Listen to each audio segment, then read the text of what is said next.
नमस्कार दोस्तों, आप सभी का अपने YouTube चैनल सीटेट वाला में फिर से एक बार स्वागत है। दोस्तों बंधु, कैसे हैं आप सब? उम्मीद करते हैं कि आप लोग स्वस्थ होंगे, मस्त होंगे, जबरदस्त होंगे। तो दोस्तों इस वीडियो में डिस्कस करने वाले हैं सीडीपी का और एक महत्वपूर्ण टॉपिक, और जिसका नाम है दोस्तों जीन पियाजे का सिद्धांत, है ना। तो मैं आपको गारंटी देता हूं दोस्तों, मेरे भाई मेरे बंधु, मेरे 110% गारंटी देता हूं आप लोगों को कि मैं यहाँ पे जो जो कॉन्सेप्ट बताने वाला हूं जीन पियाजे के रिगार्डिंग, इस कॉन्सेप्ट के बाहर आपके सीटेट के एग्जाम में आपका ये क्वेश्चन बाहर नहीं जाएगा।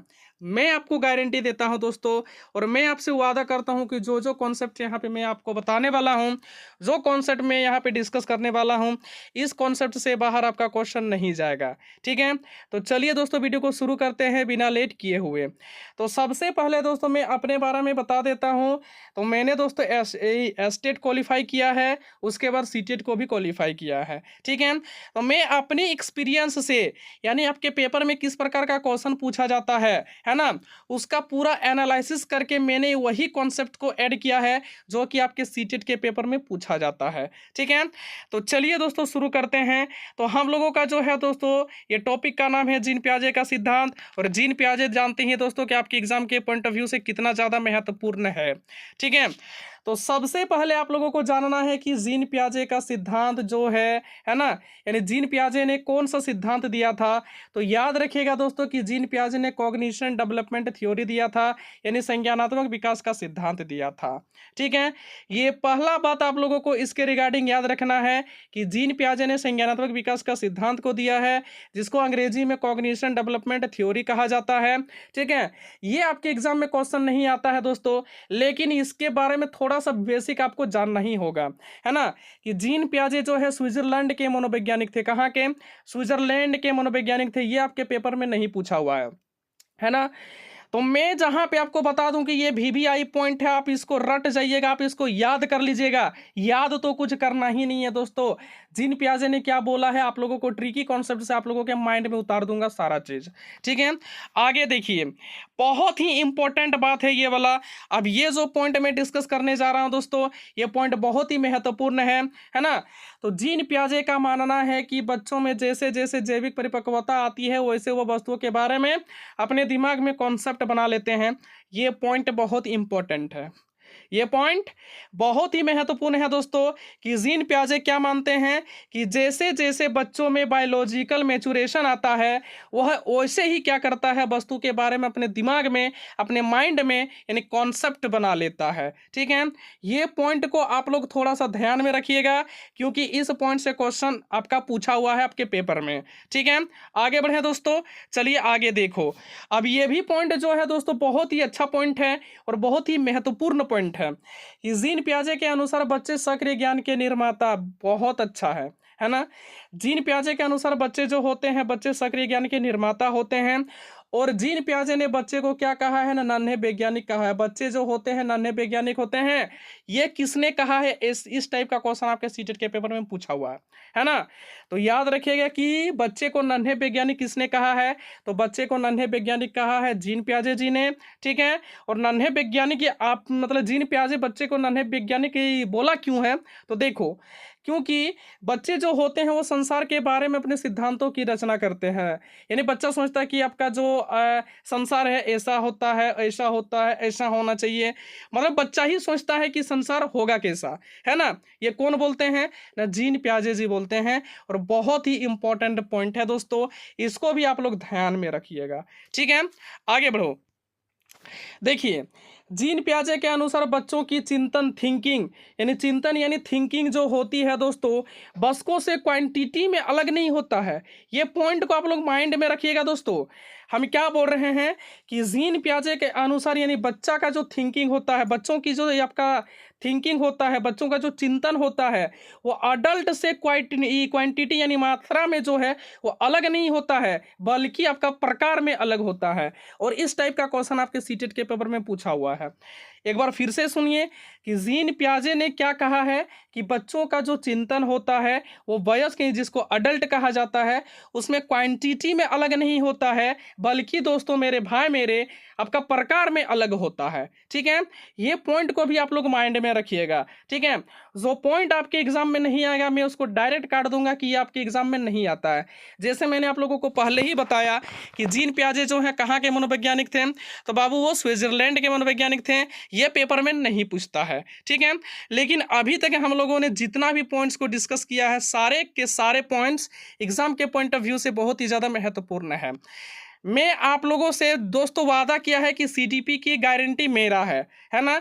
तो सीडीपी का गारंटी दोस्तों जैसे जैसे इस यूट्यूब चैनल में चल रहा है 10 डेज का चैलेंज, है ना। तो 10 दिन में दोस्तों मैं 4 से 5 दिन में पूरा ही टॉपिक को ख़त्म कर दूंगा, है ना। उसके बाद हम लोग 6 से 7 दिन जो हम लोगों का बचेगा वहाँ पे क्या करेंगे दोस्तों, हम लोग क्वेश्चन को प्रैक्टिस करेंगे, ठीक है। अब यहाँ से जो बताने वाले हैं दोस्तों, यहाँ से आपके सीटेट के पेपर में भर भर के क्वेश्चन पूछे गए हैं, ठीक है। तो देखो जीन पियाजे ने कौन कौन से टर्म दिए हैं, अब उसके बारे में हम लोग डिस्कस करने जा रहे हैं। बहुत ही महत्वपूर्ण, और इसको अपने कॉपी में नोट करके लिख लीजिएगा, VVI इंपॉर्टेंट, मतलब वेरी वेरी इंपॉर्टेंट, बहुत बहुत महत्वपूर्ण, ठीक है। अब जरा देखिए, अब सबसे पहला टर्म जो है आपका दिया हुआ है किसके द्वारा, जीन पियाजे के द्वारा, जिसको बोलते हैं एडेप्टेशन, हिंदी में इसका नाम होता है अनुकूलन। और एक बात यहाँ से बच्चा यहाँ पे कंफ्यूज हो जाता है कि ऑप्शन में दे देता है अनुकूलन लेकिन उसका इंग्लिश लिख देता है कंडीशनिंग। ध्यान दीजिएगा दोस्तों, जो मैं यहाँ पे कॉन्सेप्ट के बारे में आप लोगों को बता रहा हूँ, इस कॉन्सेप्ट से बाहर आपके सीटेट के पेपर में एक भी क्वेश्चन नहीं जाएगा, मैं उसकी गारंटी लेता हूँ एंड 110% गारंटी लेता हूँ, ठीक है। तो सबसे पहला टर्म दिया है जीन पियाजे ने अनुकूलन, अंग्रेजी में नाम इसको याद रखिएगा, अंग्रेजी में मैं आप लोगों को बता रहा हूं दोस्तों कि अंग्रेजी में याद रखिएगा, हिंदी में याद रखिएगा, धोखा खाइएगा, ठीक है। तो अनुकूलन को इंग्लिश में कहा जाता है एडप्टेशन, ये जीन पियाजे का दिया हुआ है। और इस प्रकार का क्वेश्चन दे देगा दोस्तों कि निम्नलिखित में से कौन सा टर्म जीन पियाजे ने दिया है। अब यहाँ पे तो लिख दिया है अनुकूलन, है ना, यानी बच्चा को लगेगा कि चारों का चारों ऑप्शन सही है। जैसे अनुकूलन दे दिया, आत्मसातकरण दे दिया, समायोजन दे दिया, स्कीम्स दे दिया, है ना, इस प्रकार का टर्म दे देगा। लेकिन जब अंग्रेजी में देखिएगा दोस्तों तो यहाँ पे अनुकूलन में क्या लिखा होगा, यानी कंडीशनिंग लिखा हुआ रहता है, जो कि ये जीन पियाजे का नहीं है। याद रखिएगा कि अनुकूलन को अंग्रेजी में ये आपका कंडीशनिंग भी बताया जाता है, और कंडीशनिंग जो होता है दोस्तों वो व्यवहारवादी होता है, और आपका सीटेट में व्यवहारवादी को कोई जगह नहीं दिया गया है, सिर्फ और सिर्फ क्वेश्चन पूछा जाता है दोस्तों संरचनावादी से, ठीक है। तो याद रखिएगा कि अनुकूलन का अंग्रेजी क्या होता है, अडेप्टेशन, और जहां पे आपको कंडीशनिंग वर्ड नजर आ जाएगा दोस्तों वही क्या है, वो जीन पियाजे के द्वारा दिया हुआ नहीं है, वो गलत टर्म है, वह व्यवहारवादी है। बोलिए दोस्तों, आप लोगों को यहाँ तक समझ में आया कि नहीं आया, है ना। तो चलिए सबसे पहले हम लोग जान लेते हैं कि अनुकूलन होता क्या है। तो अनुकूलन क्या होता है, वातावरण के अनुसार अपने आप को ढालना ही क्या कहलाता है, अनुकूलन कहलाता है। जैसे अभी ट्रेंडिंग चला सीटेट का, यानी सीटेट के एग्जाम है, तो आप लोग भी बहुत ही अच्छे से तरीके से आपका तैयारी कर रहे हैं, है ना। आप लोग बहुत ही अच्छी तरीके से तैयारी कर रहे हैं, मतलब क्या है, आप अपने को उस हिसाब से एडप्ट कर लिए कि हमको सीटेट क्वालिफाई करना है, हमको सीटेट निकालना है। इसीलिए जो है अभी सीटेट का माहौल चल रहा है, यानी सीटेट का वातावरण है, हम सीटेट के अकॉर्डिंग अपने आप को ढाल लेंगे, हम सीटेट का तैयारी कर रहे हैं। बोलिए दोस्तों, समझ में आया कि नहीं आया। चलिए आगे बढ़ते हैं। यानी अब हम लोग बात करने वाले हैं आत्मसातकरण, जिसको असिमिलेशन बोलते हैं दोस्तों। तो याद रखिए कि आत्मसातकरण होता क्या है। तो आत्मसातकरण होता है पूर्व ज्ञान को नए ज्ञान के साथ जोड़ना, आत्मसातकरण कहलाता है। जैसे आप लोग तो जीन पियाजे के बारे में थोड़ा बहुत तो जानकारी रखते ही होंगे दोस्तों, लेकिन जो भाई बंधु इस वीडियो को देख रहा है उसको नया चीज़ सीखने को जरूर मिलेगा, है ना। तो जो आप पहले जानते थे और जो अब नया बात जानेंगे, ये दोनों को जो है साथ में मिला देना, ये दोनों को साथ में जोड़ देना क्या कहलाता है, आत्मसातकरण कहलाता है, ठीक है। मामला को आगे बढ़ाएं दोस्तों। तो चलिए थोड़ा सा मामला को और आगे बढ़ाते हैं और बात करते हैं समायोजन के बारे में, है ना, जिसको अंग्रेजी में एकोमोडेशन कहा जाता है दोस्तों। अब जरा देखो कि पूर्व ज्ञान में बदलाव करके वातावरण के साथ तालमेल बैठाना समायोजन कहलाता है। मैं इसका बहुत ही अच्छा एक एग्जांपल दे रहा हूं दोस्तों। आज से 3 से 4 साल पहले सीटेट के क्वेश्चन कैसे आते थे दोस्तों, बहुत ही इजी, उतना ज़्यादा टफ जो नहीं होता था दोस्तों, इजी पेपर होता था, है ना। वो आपका है क्या, इजी पेपर पूछा जाता था, वो है आपका पूर्व ज्ञान, है ना। तो बोल रहा कि यहाँ पे क्या बोल रहा है कि आपका जो भी पूर्व ज्ञान था उसमें बदलाव करके वातावरण के साथ तालमेल बैठाना। तो कहने का मतलब आपसे पिछले 2-3 वर्षों में जो है ना, सीटेट का क्वेश्चन बहुत ही आसान पूछा जाता था, लेकिन अब का वातावरण क्या है दोस्तों कि इजी क्वेश्चन कीजिएगा तो सीटेट का आपका क्वालिफाई नहीं होगा। तो आप लोग जो है आप लोग इजी क्वेश्चन को याद करके रखे होंगे, लेकिन अभी जैसा मांग है, अभी क्या है दोस्तों ना, कॉन्सेप्चुअल क्वेश्चन पूछ रहा है। तो अभी जिस प्रकार का वातावरण है उस प्रकार के वातावरण के साथ अपने आप का जो है तालमेल बैठा देना ही क्या कहलाता है, समायोजन कहलाता है। ठीक है, तो दोस्तों मेरे भाई मेरे बंधु मेरे बताइए, यहाँ तक आप लोगों को किसी प्रकार का कोई दिक्कत है? हमें लगता है कि किसी प्रकार का कोई भी दिक्कत नहीं होनी चाहिए। अब चलिए अगला यानी टर्म के बारे में बात करते हैं, जो है जो जीन पियाजे के द्वारा दिया हुआ है, जिसको संतुलन बोलते हैं। और एक नाम इसका बता दीजिए दोस्तों, मैं बहुत ही ज़्यादा खुश हो जाऊंगा। संतुलन का और एक नाम क्या होता है जिसको अंग्रेजी में क्या कहा जाता है, यूक्लिब्रेशन कहा जाता है। अब जरा इसका और एक नाम हमको बता दीजिए दोस्तों, जो कि सीटेट के एग्जाम में आपका संतुलन ना पूछ के और एक नाम को दे देता है। तो याद रखिएगा, इसका नाम है साम्य धारण या फिर साम्य धारणा। ठीक है, अंग्रेजी आप लोग याद रखिएगा तो आपको कोई दिक्कत नहीं होगा, है ना। तो देखिए यूक्लिब्रेशन क्या होता है, इसके द्वारा बच्चा जो होता है आत्मसातकरण और समायोजन के बीच में क्या करता है, संतुलन बनाता है। क्या, आत्मसातकरण और समायोजन के बीच में तालमेल बैठाना ही क्या कहलाता है, संतुलन कहलाता है। यहाँ से मुझे एक बहुत ही अच्छा क्वेश्चन याद आया है, जो कि आपके सीटेट के पेपर में पूछा हुआ है ना। अगर मान के चलते हैं कि एक स्कीमा है ना, एक स्कीमा अगर अच्छा परिणाम नहीं दे रहा है तो उसको हम लोग कौन सी बोलेंगे, तो याद रखिएगा दोस्तों, ये आपका संतुलन है तो वो क्या होगा, असंतुलन। यानी ये अगर यूक्लिब्रेशन है तो ये मतलब वो क्या होगा, डिस यूक्लिब्रेशन। ठीक है, याद रहेगा दोस्तों कि अगर एक स्कीमा अगर मान के चलते हैं कि सही रिजल्ट नहीं दे रहा है, सही परिणाम नहीं दे रहा है, तो उससे उत्पन्न जो होता है उसको ही हम लोग क्या बोलते हैं, डिस यूक्लिब्रेशन बोलते हैं दोस्तों। आप लोग याद रखिएगा, और इस टाइप का क्वेश्चन आपके सीटेट के पेपर में पूछा हुआ है। ठीक है, मामला को आगे बढ़ाते हैं दोस्तों थोड़ा सा और बात कर लेते हैं स्कीमा के बारे में। स्कीमा क्या होता है जरा ध्यान दीजिएगा। स्कीमा का नेचर जो होता है दोस्तों, शिशु में जन्मजात होती है, ये भी आपके पेपर में पूछा हुआ है, जो कि बच्चा यहाँ से फंस जाता है। तो याद रखिएगा कि स्कीमा की प्रवृत्ति जो होती है ना, शिशु में क्या होता है, जन्मजात होता है। स्कीमा कहते हैं किसको है, शरीर के द्वारा की जाने वाली क्रियाएं जो हमारे माइंड के साथ जुड़ी होती है, उसको हम लोग क्या बोलते हैं, स्कीमा बोलते हैं। जैसे कि छोटा बच्चा जो है बॉल को पकड़ता है, बच्चा आइसक्रीम को चूसता है ना। तो छोटा बच्चा जो है बॉल को पकड़ता है तो उसका माइंड जो है दोस्तों इसको इंडिकेशन देता है कि हाथ को हम आगे लेके जाएंगे तभी जाकर के बॉल को पकड़ पाएंगे। ठीक है, यानी किस प्रकार से बॉल को पकड़ना है, किस प्रकार से बॉल को उठाना है, ये सारा इंडिकेशन कौन देता है, दिमाग। यानी हम लोग बोल सकते हैं कि स्कीमा क्या होता है कि शरीर के द्वारा ही कार्य होता है, लेकिन इंडिकेशन कौन देता है, दिमाग। अर्थात हम लोग बोल सकते हैं कि जितना भी शारीरिक एक्टिविटी होता है वो दिमाग से जुड़ा होता है, उसको हम लोग क्या बोलते हैं, स्कीमा बोलते हैं। ठीक है, तो दोस्तों यहाँ तक आप लोगों को समझने में किसी प्रकार का कोई दिक्कत, हमें लगता है किसी प्रकार का कोई दिक्कत नहीं होना चाहिए। तो चलिए दोस्तों मामला को और थोड़ा सा आगे बढ़ाते हैं और बात कर लेते हैं स्कीम्स के बारे में।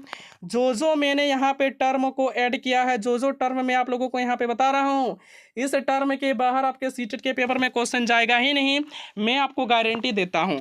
तो देखो, यानी स्कीम्स क्या होता है कि किसी भी काम को करने के अलग अलग तरीके होते हैं। सही बात है, अगर मान के चलते हैं कि आपको यहाँ से जाना होगा इलाहाबाद यानी गुजरात, यानी कोई जाएगा बाय ट्रेन, है ना, वो भी तो काम है दोस्तों। किसी को जाना है इलाहाबाद यानी सूरत जाना है या फिर गुजरात जाना है तो कोई जाएगा बाय ट्रेन, यानी कोई जाएगा एरोप्लेन से, यानी कोई जाएगा अपना हवाई जहाज़ से, कोई बोलेगा नहीं हम अपना 4 व्हीलर से जाएंगे। तो हर एक काम को करने का अलग अलग तरीका होता है, और इसी को क्या बोलते हैं दोस्तों, स्कीम्स बोलते हैं। क्या, स्कीम्स बोलते हैं। और स्कीम्स एक ऐसा टर्म है जो जीन पियाजे के द्वारा दिया गया है। जैसे यहाँ पे एग्जाम्पल के थ्रू इसको समझने का प्रयास करते हैं दोस्तों, कि जब बच्चे को भूख लगता है तो वो रोने लगता है, जब बच्चा को भूख लगता है तो वो रोने लगता है। काहे रोता है बाबू, बताइए तो? क्योंकि उसे पता है कि रोएंगे तभी जाकर के हमको दूध पिलाएगी मम्मी, ने तो नहीं पिलाएगी। ठीक है, यानी जब बच्चा रोता है तो मम्मी को भी फिक्र होता है, हाय मेरा बच्चा रो रहा है, उसको कहीं भूख ना लगा हो, है ना। इसीलिए जो है बच्चे को भूख लगती है तो वह रोने लगता है। ठीक है, क्यों? उसको पता है कि हम रोएंगे तो मेरी मम्मी दौड़ के आके हमको दूध पिलाएगी। ठीक है, तो ये होता है दोस्तों स्कीम्स। और उम्मीद करते हैं कि यहाँ तक आप लोगों को किसी प्रकार का कोई दिक्कत नहीं हुआ होगा। अब जरा देखियो, संगठन जिसको ऑर्गेनाइजेशन बोलते हैं, बहुत सारे बच्चा जो है इसमें कंफ्यूज होता है कि ऑर्गेनाइजेशन जो टर्म है वो जीन पियाजे के द्वारा नहीं दिया हुआ है। लेकिन आज से कान खोल के सुन लो दोस्तों कि संगठन जो टर्म है वो जीन पियाजे के द्वारा दिया हुआ है। आप लोग क्या करते हैं, आप लोग करते हैं जो 2 साल पहले पढ़े हुए हैं, आप लोग उसी को बार बार खाली रिपीट करते हो। ऐसे करने से नहीं होगा दोस्तों, कुछ नया चीज़ सीखना होगा आपको, तभी जाकर के सीटेट को क्वालिफाई कर पाइएगा। ठीक है, यानी संगठन जो टर्म है, ऑर्गेनाइजेशन जो टर्म है, ये किसके द्वारा दिया गया है ना, जीन पियाजे के द्वारा दिया गया है। तो जरा समझने का प्रयास करते हैं कि संगठन होता क्या है। तो देखो, स्कीमा को पुनर्व्यवस्थित करना और उनको स्कीमा के साथ जोड़ना ही क्या कहलाता है, ऑर्गेनाइजेशन कहलाता है। आप ये वर्ड को सिर्फ याद रखिएगा दोस्तों, आपको कोई वर्ड से कोई मतलब नहीं है। आपको जहां पे नजर आ जाए स्कीमा को पुनर्व्यवस्थित करना और उसको स्कीमा के साथ जोड़ना, वही क्या कहलाता है, संगठन कहलाता है। आपको 2 बात यहाँ से याद रखना है, इससे ज़्यादा आपको याद ही नहीं रखना है। बस यहाँ पे ये टॉपिक खत्म होता है दोस्तों, है ना। अब हम लोग मामला को और थोड़ा सा आगे बढ़ाते हैं। अब यहाँ पे देखिए कि जीन पियाजे ने संज्ञानात्मक विकास की 4 अवस्थाएं बताई है। यहाँ से भी आपके सीटेट के पेपर में भर भर के क्वेश्चन पूछे जाते हैं। ठीक है, तो सबसे पहले अवस्था का नाम है दोस्तों संवेदी पेशी अवस्था, जिसको अंग्रेजी में सेंसरी मोटर स्टेज कहा जाता है। तो मैं आप लोगों से आग्रह करूंगा कि इसका इंग्लिश नाम को याद रखिएगा, क्योंकि इंग्लिश नाम याद रखिएगा तो दोस्तों आपके सीटेट के पेपर में बहुत ही ज़्यादा एडवांटेज मिलने वाला है। ठीक है, क्योंकि हिंदी नाम इसका चेंजेस भी आता है, लेकिन इंग्लिश जो होता है वो सेम होता है। याद रखिएगा, सेंसरी मोटर स्टेज, है ना। तो देखो, अब सेंसरी मोटर स्टेज किसको बोलते हैं, जब बच्चा 0 से लेकर के 2 वर्ष का होता है तब वो जो स्टेज होता है वही स्टेज कहलाता है आपका सेंसरी मोटर स्टेज। ठीक है, और सेंसरी मोटर स्टेज में ही बच्चा क्या होता है, अपने ज्ञानेंद्रियों के माध्यम से सीखता है। अब बताइए ज्ञानेंद्रिय कितने प्रकार के होते हैं, 5 प्रकार के होते हैं। कौन कौन सा होता है आप लोग कमेंट बॉक्स में बताइएगा। ठीक है, तो ये भी आपके सीटेट के पेपर में पूछा हुआ है कि किस अवस्था में बच्चा जो होता है ज्ञानेंद्रियों के माध्यम से सीखता है ना। तो किस अवस्था में होता है दोस्तों, सेंसरी मोटर स्टेज। और यही क्वेश्चन को जो है घुमा के भी पूछ सकता है। तो आप लोग याद रखिएगा, अगर कॉन्सेप्ट में आप लोगों की पकड़ है तो मैं आपको बता रहा हूँ कि क्वेश्चन आपका कहीं नहीं जाएगा, है ना। तो इस अवस्था में बच्चा जो होता है अपना ज्ञानेंद्रियों के माध्यम से सीखता है। और बहुत ही इंपॉर्टेंट जो बार बार सीटेट के पेपर में पूछा जाता है दोस्तों, अब ये जो मैं आपको बताने वाला हूँ ये पॉइंट को आप लोग नोट कर लीजिएगा। यानी सेंसरी मोटर अवस्था में ही बच्चे में क्या होता है, ऑब्जेक्ट परमानेंस यानी वस्तु स्थायित्व का गुण आ जाता है। बहुत इंपॉर्टेंट बात है दोस्तों, यह क्वेश्चन कितना बार पूछा हुआ है कि जीन पियाजे के सिद्धांत के अनुसार बच्चे में यानी वस्तु स्थायित्व का गुण किस अवस्था में विकसित होता है। यहाँ पे वास्तु नहीं दोस्तों, वस्तु होगा, है ना। तो किस अवस्था में विकसित होता है, तो याद रखिएगा सेंसरी मोटर स्टेज में ही क्या होता है आपका, यानी ऑब्जेक्ट परमानेंस का गुण बच्चे में आ जाता है। अभी ऑब्जेक्ट परमानेंस का मतलब क्या हुआ कि जो कुछ भी वस्तु है, वस्तु का छाप अपने दिमाग में बनाने लगता है बच्चा। क्या दोस्तों, कि जो भी वस्तु को देखा, जो भी वस्तु को देखता है बच्चा, मतलब उसी के अकॉर्डिंग अपने दिमाग में वस्तु का छाप बनाने लगता है।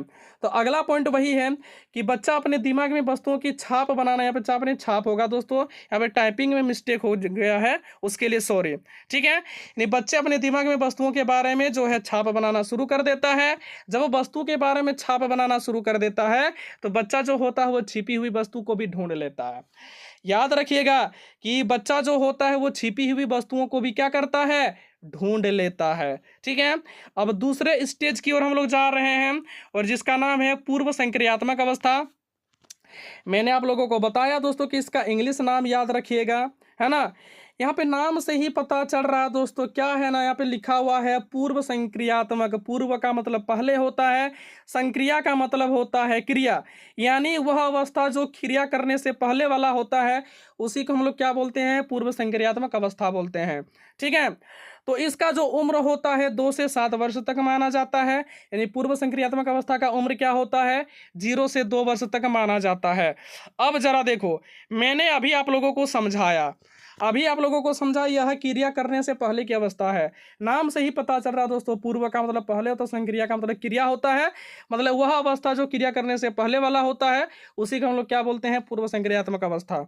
ठीक है, अब इस स्टेज में क्या होता है, इस स्टेज में बच्चा सामने आने वाली चीज़ों को देख सकता है, उसको समझ भी सकता है, लेकिन उसके साथ कोई एक्टिविटी नहीं कर सकता है। ये पॉइंट को भी आप लोग याद कर लीजिएगा। ठीक है, कि इस अवस्था में बच्चा क्या होता है, सामने आने वाली चीज़ों को देख सकता है, उसको समझ भी सकता है कि कौन सा वस्तु है, लेकिन उसके साथ कोई क्रिया यानी कोई एक्टिविटी नहीं कर पाता है। ठीक है, आगे बढ़ते हैं दोस्तों। देखो, इस अवस्था में बच्चा सिंबल का यूज करने में निपुण हो जाता है। इस अवस्था में बच्चा क्या होता है, सिंबल का यूज करने में बहुत ही बेहतरीन हो जाता है, बहुत ही निपुण हो जाता है। जैसे अगर मान के चलते हैं, बोल देते हैं उसको कि महिंद्रा थार, है ना, जैसे ही थार बोल देंगे तो बच्चे के माइंड में जो है थार का पिक्चर आपका छप जाएगा, है ना। जैसे ही बच्चों को बोल दिया कि महिंद्रा थार, तो थार का बच्चे का माइंड में जो है उसका पिक्चर छप गया, यानी उसका सिंबल बन जाता है उसके माइंड में। ठीक है, और इसी स्टेज में जो है लक्ष्य निर्देशित व्यवहार बहुत ही इंपॉर्टेंट है दोस्तों, यानी गोल ओरिएंटेड बिहेवियर आ जाती है। और ये आपके एग्जाम में क्वेश्चन पूछा हुआ है कि किस अवस्था में बच्चे का जो होता है गोल्ड डायरेक्टेड बिहेवियर की क्षमता आ जाती है, तो याद रखिएगा पूर्व संक्रियात्मक अवस्था में ही आ जाता है। ठीक है, अब यहाँ पे देखो, इस अवस्था में बच्चे का मतलब इस अवस्था में बच्चे को क्या क्या दिक्कत होती है, अब इसके बारे में हम लोग डिस्कस करने वाले हैं। तो सबसे पहले है आपका जीववाद। क्या है दोस्तों, जीववाद, जिसको एनिमिज्म कहा जाता है। तो याद रखिएगा कि जीववाद होता क्या है, इसके अंतर्गत बच्चा जो होता है सजीव वस्तु और निर्जीव वस्तु में अंतर नहीं कर पाता है ना। मतलब जीववाद की कमी किस अवस्था में देखने को मिलती है, तो जीववाद का जो होता है दोस्तों वो कमी हमको देखने को मिलता है पूर्व संक्रियात्मक अवस्था। अर्थात हम लोग बोल सकते हैं कि पूर्व संक्रियात्मक अवस्था में बच्चा जो होता है सजीव और निर्जीव वस्तु के बीच में विभेद यानी अंतर नहीं कर पाता है। ठीक है, ये आपके क्वेश्चन, ये आपका सीटेट के पेपर में क्वेश्चन आया हुआ है। दूसरे नंबर पर दिक्कत जो होता है दोस्तों, जिसको बोलते हैं ईगो सेंट्रिज्म, जिसको अह केंद्रित कहा जाता है। अह केंद्रित क्या होता है कि इसमें जो है बच्चा जो कुछ भी सोचता है ना, जो कुछ भी सोचता है, जो कुछ भी करता है, वो सोचता है कि हम जो कर रहे हैं वही सब ठीक है, बाकी दुनिया तो बेकार है ना। यानी बच्चा जो कुछ भी सोचता है ना, जो कुछ भी सोचता है, हम तो हीरो हैं, है ना, हम कोई हीरो से कम थोड़ी है। लेकिन वो जो कुछ भी सोचता है और जो कुछ भी करता है वो सब ठीक लगता है उसको। ठीक है, तो आगे देखो, अपलटावी जिसको बोलते हैं इरिवर्सिबिलिटी, यानी याद रखिएगा कि अपलटावी क्या होता है कि इसमें बच्चा जो होता है वस्तुओं को, संख्याओं को, समस्याओं को आदि उल्टाना पलटाना नहीं सीखता है। मतलब अगर बच्चे को अगर कहा, मतलब अगर बच्चे जो है ना 2 से लेकर के 7 वर्ष की उम्र में है, ऐसा बच्चा जिसको बोलते हैं पूर्व संक्रियात्मक अवस्था में है, उसको बोल दीजिए कि 2 + 4 = 6, तो बोल लेगा। लेकिन इसी को ही पलट के बोल दीजिए 4 + 2 = कितना होता है, तो उसके दिमाग में जो है, उसके दिमाग में क्वेश्चन मार्किंग आ जाएगा, इसका आंसर क्या होगा। इसी को ही बोलते हैं अपलटावी। ठीक है, अब बात करते हैं केंद्रीकरण के बारे में। तो केंद्रीकरण का गुण जो होता है इसी अवस्था में पाया जाता है, जिसको सेंट्रेशन कहते हैं। सेंट्रेशन का मतलब क्या होता है कि सारे दुनिया को छोड़ देगा, लेकिन एक ही विशेष यानी एक ही वस्तु के विशेषता पर ध्यान देता है। जैसे बच्चे को अगर फोन दे दीजिए, ठीक है, मम्मी उसको बुला लो, पापा उसको बुला लो, जल्दी आ बेटा, खा लीजिएगा, उसको दिन दुनिया से कोई मतलब नहीं होता है। ठीक है, वो एक ही वस्तु की विशेषता के ऊपर ध्यान देता है, और यही गुण जो होता है इसी को क्या बोलते हैं, केंद्रीकरण बोलते हैं। ठीक है, और इस प्रकार का गुण जो होता है देखने को कहाँ मिलता है ना, पूर्व संक्रियात्मक अवस्था में देखने को मिलता है। ठीक है, जरा देखिए संरक्षण, जिसको कंजर्वेशन कहा जाता है। तो कंजर्वेशन क्या होता है कि अगर किसी वस्तु के साइज तथा शेप में चेंज कर देंगे तो इसकी क्वांटिटी में किसी प्रकार का कोई इफेक्ट नहीं होता है, लेकिन बच्चा इसको समझ नहीं पाता है। ठीक है, जैसे मान के चलते हैं कि 2 ग्लास है आपके पास, एक को चौड़ा कर दिए, एक को लंबा कर दिए। इसमें भी 100 ml वाटर आ रहा है, इसमें भी 100 ml वाटर आ रहा है ना। दोनों में समान क्वांटिटी का वाटर भरा हुआ है, लेकिन बच्चों के सामने रखेंगे तो बच्चा जो होगा बोलेगा कि इसमें ज़्यादा पानी है, यानी बड़े वाला ग्लास में ज़्यादा पानी है, बच्चा बोलेगा। ठीक है, तो यही क्या कहलाता है, यही संरक्षण कहलाता है। और इस गुण की कमी जो होता है कहाँ पे देखने को मिलता है, ना पूर्व संक्रियात्मक अवस्था में देखने को मिलता है।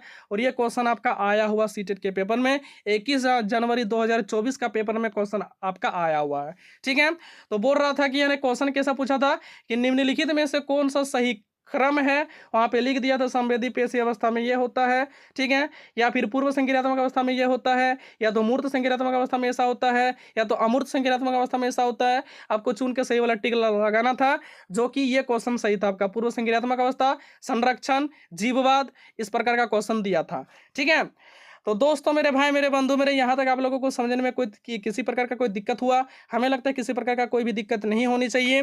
तो चलिए आगे बढ़ते हैं और बात कर लेते हैं सीरिएशन के बारे में, जिसको क्रमबद्धता बोलते हैं। तो इसमें बच्चा जो होता है वस्तु को, तथ्यों को उनके आकार में रखना नहीं सीखता, जैसे मन तैसे रख देता है ना।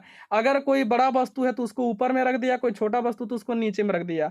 सीरियली रखना नहीं सीखता है इसमें। इसी को क्या बोलते हैं, इसी गुण को क्रमबद्धता बोलते हैं। और क्रमबद्धता का गुण हमको देखने को कहाँ पे मिलता है, ना बच्चे के पूर्व संक्रियात्मक अवस्था में। ठीक है, जिसने जीन पियाजे ने जो है पूर्व संक्रियात्मक अवस्था में रखा है, और उसका उम्र बताया 2 से 7 वर्ष तक।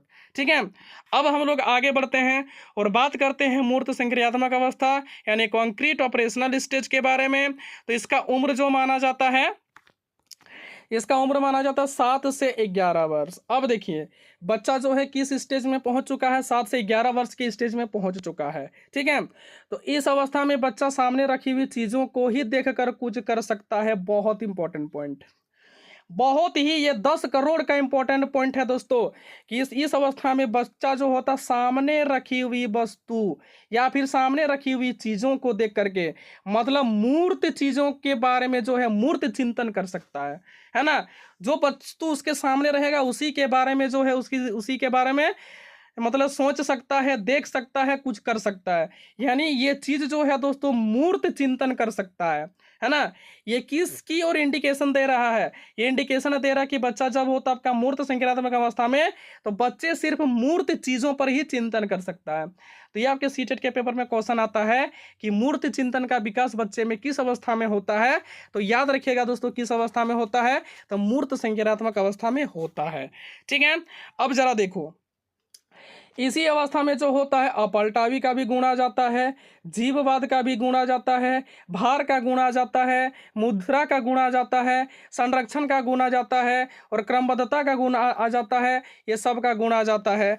लेकिन दोस्तों मैं यहाँ पे बात करता हूँ, ये देखिए पूर्व संक्रियात्मक अवस्था में, तो याद रखिएगा दोस्तों 7वां पॉइंट आप लोग इसको नोट कर लीजिएगा। ठीक है, यहाँ पे ऐड नहीं हुआ होगा, तो 7वें नंबर में ऐड कर लीजिएगा कि जब बच्चा पूर्व संक्रियात्मक अवस्था में होता है तो वहाँ पे उसमें देखा जाता है जीववाद की कमी देखा जाता है ना, केंद्रित देखा जाता है, संरक्षण देखा जाता है, क्रमबद्धता देखा जाता है। उसको ऊंचाई के बारे में ज्ञान नहीं होता है, उसको करेंसी के बारे में यानी मुद्रा के बारे में ज्ञान नहीं होता है, उसको भार, ऊंचाई, ये सब के बारे में ज्ञान नहीं होता है। ये सब के कॉन्सेप्ट की कमी पाई जाती है इस अवस्था में। ठीक है, लेकिन अगर हम बात करते हैं मूर्त संक्रियात्मक अवस्था में, तो जितने भी कमी वहां पे होता है ना, जितने भी कमी होता है दोस्तों पूर्व संक्रियात्मक अवस्था में, सब यहाँ पे कमी को ये पूरा कर लेता है बच्चा। ठीक है, तो इस अवस्था में बच्चे में अपलटावी का गुण आ जाता है, जीववाद का गुण आ जाता है, मुद्रा का गुण आ जाता है, संरक्षण का गुण आ जाता है, क्रमबद्धता, ये सब की योग्यता का विकास हो जाता है इस अवस्था में बच्चे का। ठीक है, और इस अवस्था में बच्चा जो होता है हाइपोथेटिकल थिंकिंग भी करने लगता है। अब ये हाइपोथेटिकल थिंकिंग क्या होता है? ठीक है, हाइपोथेटिकल थिंकिंग जिसको बोलते हैं आगमनात्मक तर्कणा। ठीक है, और आप लोग तो जानते हैं दोस्तों आप और आगमन, आगमन विधि के बारे में तो आप लोग जानते ही होंगे। आगमन हो चाहे निगमन हो, दोनों को किसने दिया? अरस्तु ने दिया है। आगमन का मतलब होता आ, यानी आगमन में आ है ना, तो आ से हम लोग जानेंगे दोस्तों उदाहरण, है ना। तो यहाँ पे आगमन विधि में सबसे पहले उदाहरण का ज्ञान दिया जाता है, उसके बाद बच्चों को नियम सिखाया जाता है। तो ठीक इसी प्रकार से इस अवस्था में बच्चा क्या करता है, उदाहरण के ऊपर आधारित होकर के तर्क वितर्क करने लगता है, ठीक है। तो याद रखिएगा कि बच्चों में हाइपोथेटिकल थिंकिंग किस अवस्था में आता है, तो आप लोग याद रखिएगा दोस्तों कि मूर्त संज्ञानात्मक अवस्था में हाइपोथेटिकल थिंकिंग आती है, जिसको आगमनात्मक तर्कणा बोलते हैं, ठीक है। जैसे जैसे मान लेते हैं दोस्तों कि अगर कोई पूछ दिया कि बताइए तो बच्चा कि पेड़ जरूरी है कि नहीं है हमारे लिए, तो बच्चा उसका आंसर करेगा हाँ, कि पेड़ जरूरी है। क्यों? क्योंकि पेड़ से हमें क्या मिलती है, ऑक्सीजन मिलती है, पेड़ से हमें ऑक्सीजन मिलती है। अगर बच्चा से दूसरा क्वेश्चन पूछा जाए तो बताओ तो बच्चा कि हम लोगों का संविधान बनाना कितना जरूरी है, संविधान कितना जरूरी है ना, संविधान कितना जरूरी है, तो बच्चा बोलेगा कि संविधान बहुत जरूरी है, संविधान हमको नियम और कायदे में रहने का जो है वो गुण सिखाती है ना, कि किसका कितना शक्ति है, प्रधानमंत्री का कितना शक्ति है, मुख्यमंत्री का कितना शक्ति है ना, ये सब हमको कौन सिखाता है ना, संविधान सिखाता है। तो इस स्टेज में बच्चा क्या करता है, इस स्टेज में बच्चा जो उदाहरणों के ऊपर आधारित होकर के यानी तर्क वितर्क करने लगता है। और दोस्तों हाइपोथेटिकल की थिंकिंग का गुण जो होता है बच्चे में किस अवस्था में आता है, तो याद रखिएगा मूर्त संक्रियात्मक अवस्था में आता है, ठीक है। और अब जीन पियाजे की चौथी अवस्था और विकास की सर्वोच्च अवस्था जिसको कहा जाता है दोस्तों, तो याद रखिएगा इसको बोला जाता है औपचारिक संक्रियात्मक अवस्था। और बच्चे बहुत कंफ्यूज होते हैं। बच्चे कहाँ पे कंफ्यूज होते हैं मैं आपको बता रहा हूँ, मैं अपने एक्सपीरियंस के आधार पे बता रहा हूँ। बच्चे बोलते हैं ये औपचारिक काहे है, यहाँ पे तो अमूर्त होना चाहिए। भाई मेरे औपचारिक और अमूर्त चीज़ एक ही होता है ना। मैं आपको बता देता हूँ कि कहीं कहीं पे बुक में आपका लिखा हुआ रहता है कि अमूर्त संक्रियात्मक अवस्था। बच्चा ये सब दोनों बात एक ही चीज़ है, जिसको बोलते हैं फॉर्मल ऑपरेशनल स्टेज। मैंने अभी आप लोगों को बताया कि इसका इंग्लिश नाम याद रखिएगा, क्या इसका इंग्लिश नाम याद रखिएगा, फॉर्मल ऑपरेशनल स्टेज। और इसका जो उम्र होता है वो 11 वर्ष से ऊपर की मानी जाती है। ऐसे तो 11 से 15 वर्ष भी कहा जाता है, ऐसे 11 से 18 वर्ष भी कहा जाता है, लेकिन आप लोग याद रखिएगा दोस्तों उम्र 11 से ऊपर वाला होता है। यह संज्ञान की सबसे ऊंची अवस्था होती है, यानी संज्ञान की सर्वोच्च अवस्था है। यानी औपचारिक संक्रियात्मक अवस्था जो होता है यह संज्ञान की सर्वोच्च अवस्था होता है, ठीक है। अब जरा देखो कि इसी में जो होता है इसमें बच्चा अमूर्त चिंतन जिसको एब्स्ट्रैक्ट थिंकिंग बोलते हैं ये करने लगता है।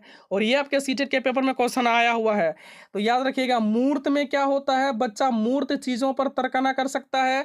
और इसमें अमूर्त में क्या होता है कि अमूर्त चीज़ों के बारे में भी क्या कर सकता है, चिंतन कर सकता है, ठीक है। अब वहाँ पे बताए थे कि आगमनात्मक तर्कना और यहाँ पे बताना है निगमनात्मक तर्कना।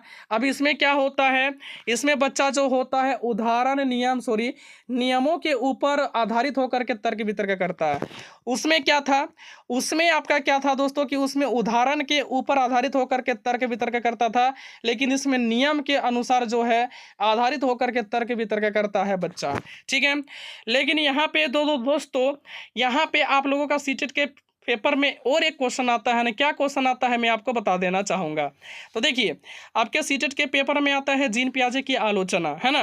तो जीन पियाजे का आलोचना हुआ क्या है, तो मैं आपको बता रहा हूँ कि जीन पियाजे ने जो चारों अवस्था बताई है, जैसे 4 अवस्था हो गया आपका संवेदी पेशी अवस्था, यानी आपका है ना। सबसे पहले हो गया दोस्तों आपका क्या, संवेदी पेशी अवस्था, दूसरे नंबर पे हो गया पूर्व संक्रियात्मक अवस्था, तीसरे नंबर पे मूर्त संक्रियात्मक अवस्था, चौथे नंबर पे क्या हो गया आपका अमूर्त जिसको औपचारिक संक्रियात्मक अवस्था बोलते हैं, है ना।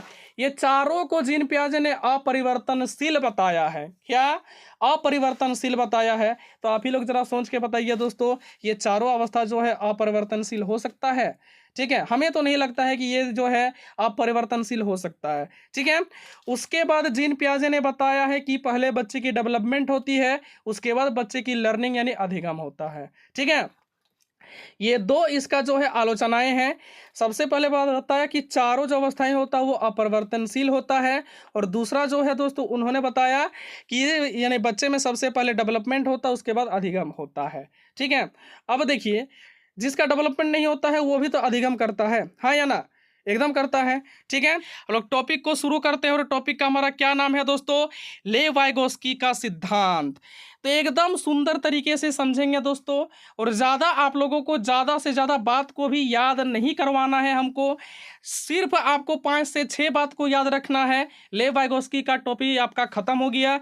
और कोई भी सेट को आप लोग लगा के देख लीजिएगा, लेवाइगोस्की का कहीं पे भी सिद्धांत को पढ़ के देख लीजिएगा, इस कॉन्सेप्ट से बाहर आपका क्वेश्चन कहीं नहीं आएगा दोस्तों, मैं ये गारंटी देता हूँ। तो देखिए, लेवाइगोस्की का सिद्धांत में सबसे पहले आपको जानना है कि लेवाइगोस्की ने कौन सा सिद्धांत दिया है। तो याद रखिएगा दोस्तों मेरे भाई मेरे, कि लेवाइगोस्की ने सामाजिक सांस्कृतिक विकास का सिद्धांत दिया है। हो सकता है कि सीबीएसई कभी भूल भटके ये क्वेश्चन पूछ ले, नहीं तो अभी तक तो नहीं पूछता है। ठीक है, कि लेवाइगोस्की ने कौन सा सिद्धांत दिया है, तो याद रखिएगा लेवाइगोस्की सामाजिक सांस्कृतिक विकास का सिद्धांत। अब यहाँ से दोस्तों आप लोगों को मज़ेदार लगने वाला है, आप लोगों को मजा ही आ जाएगा दोस्तों, वीडियो को अंत तक देखते रहिएगा। तो देखिए, जब यहाँ पे लेवाइगोस्की ने सामाजिक सांस्कृतिक विकास का सिद्धांत दिया है, नाम से ही तो हम लोगों को पता चल रहा है दोस्तों कि लेवाइगोस्की ने किन किन बातों को महत्वपूर्ण माना होगा। यहाँ लिखा ही हुआ है कि सामाजिक सांस्कृतिक विकास का सिद्धांत, तो लेवाइगोस्की कौन कौन से बातों को महत्वपूर्ण माना होगा, तो जरा ध्यान पूर्वक देखिए दोस्तों। जब यहाँ पे नाम है सामाजिक, सामाजिक से सबसे पहले लेवाइगोस्की ने सबसे पहले जो टर्म जो बात को महत्वपूर्ण माना वो है आपका समाज, अंग्रेजी में इसको सोसाइटी बोलते हैं। दूसरा क्या है दोस्तों, दूसरा था आपका सांस्कृतिक, संस्कृति से आपका हो गया संस्कृति। तो दूसरी बात जो है लेवाइगोस्की ने इम्पोर्टेंट माना किसको, संस्कृति को इम्पोर्टेंट माना। और जब समाज में बच्चा है, जब समाज में बच्चा है दोस्तों मेरे भाई मेरे, ध्यान पूर्वक सुनिएगा, मैं जो बोल रहा हूँ ध्यान पूर्वक सुनिएगा, इस कॉन्सेप्ट से बाहर आपका एक भी क्वेश्चन नहीं जाने वाला है। ठीक है, जब लेवाइगोस्की ने सामाजिक सांस्कृतिक विकास का सिद्धांत दिया, तो सामाजिक से कौन सी हो गया दोस्तों, उन्होंने पहले बात को इम्पोर्टेंट माना कि समाज। ठीक है, बच्चे के अधिगम में समाज का बहुत महत्वपूर्ण होता है। तो और दूसरे बात को उन्होंने इम्पोर्टेंट माना संस्कृति को। अब बताइए, जब वे लेवाइगोस्की खुद ही बोल रहे हैं, क्या बोल रहे हैं, ध्यानपूर्वक सुनिए, जब खुद ही बोल रहे हैं कि बच्चा जो होता है वो समाज में सीखता है, सामाजिक अंतःक्रिया करके सीखता है।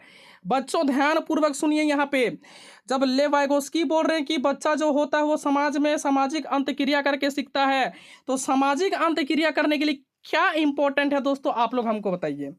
आप लोग ही हमें बता दीजिए कि समाज में जो है सामाजिक अंतःक्रिया करने के लिए जरूरी क्या है। क्या जरूरी है दोस्तों, भाषा।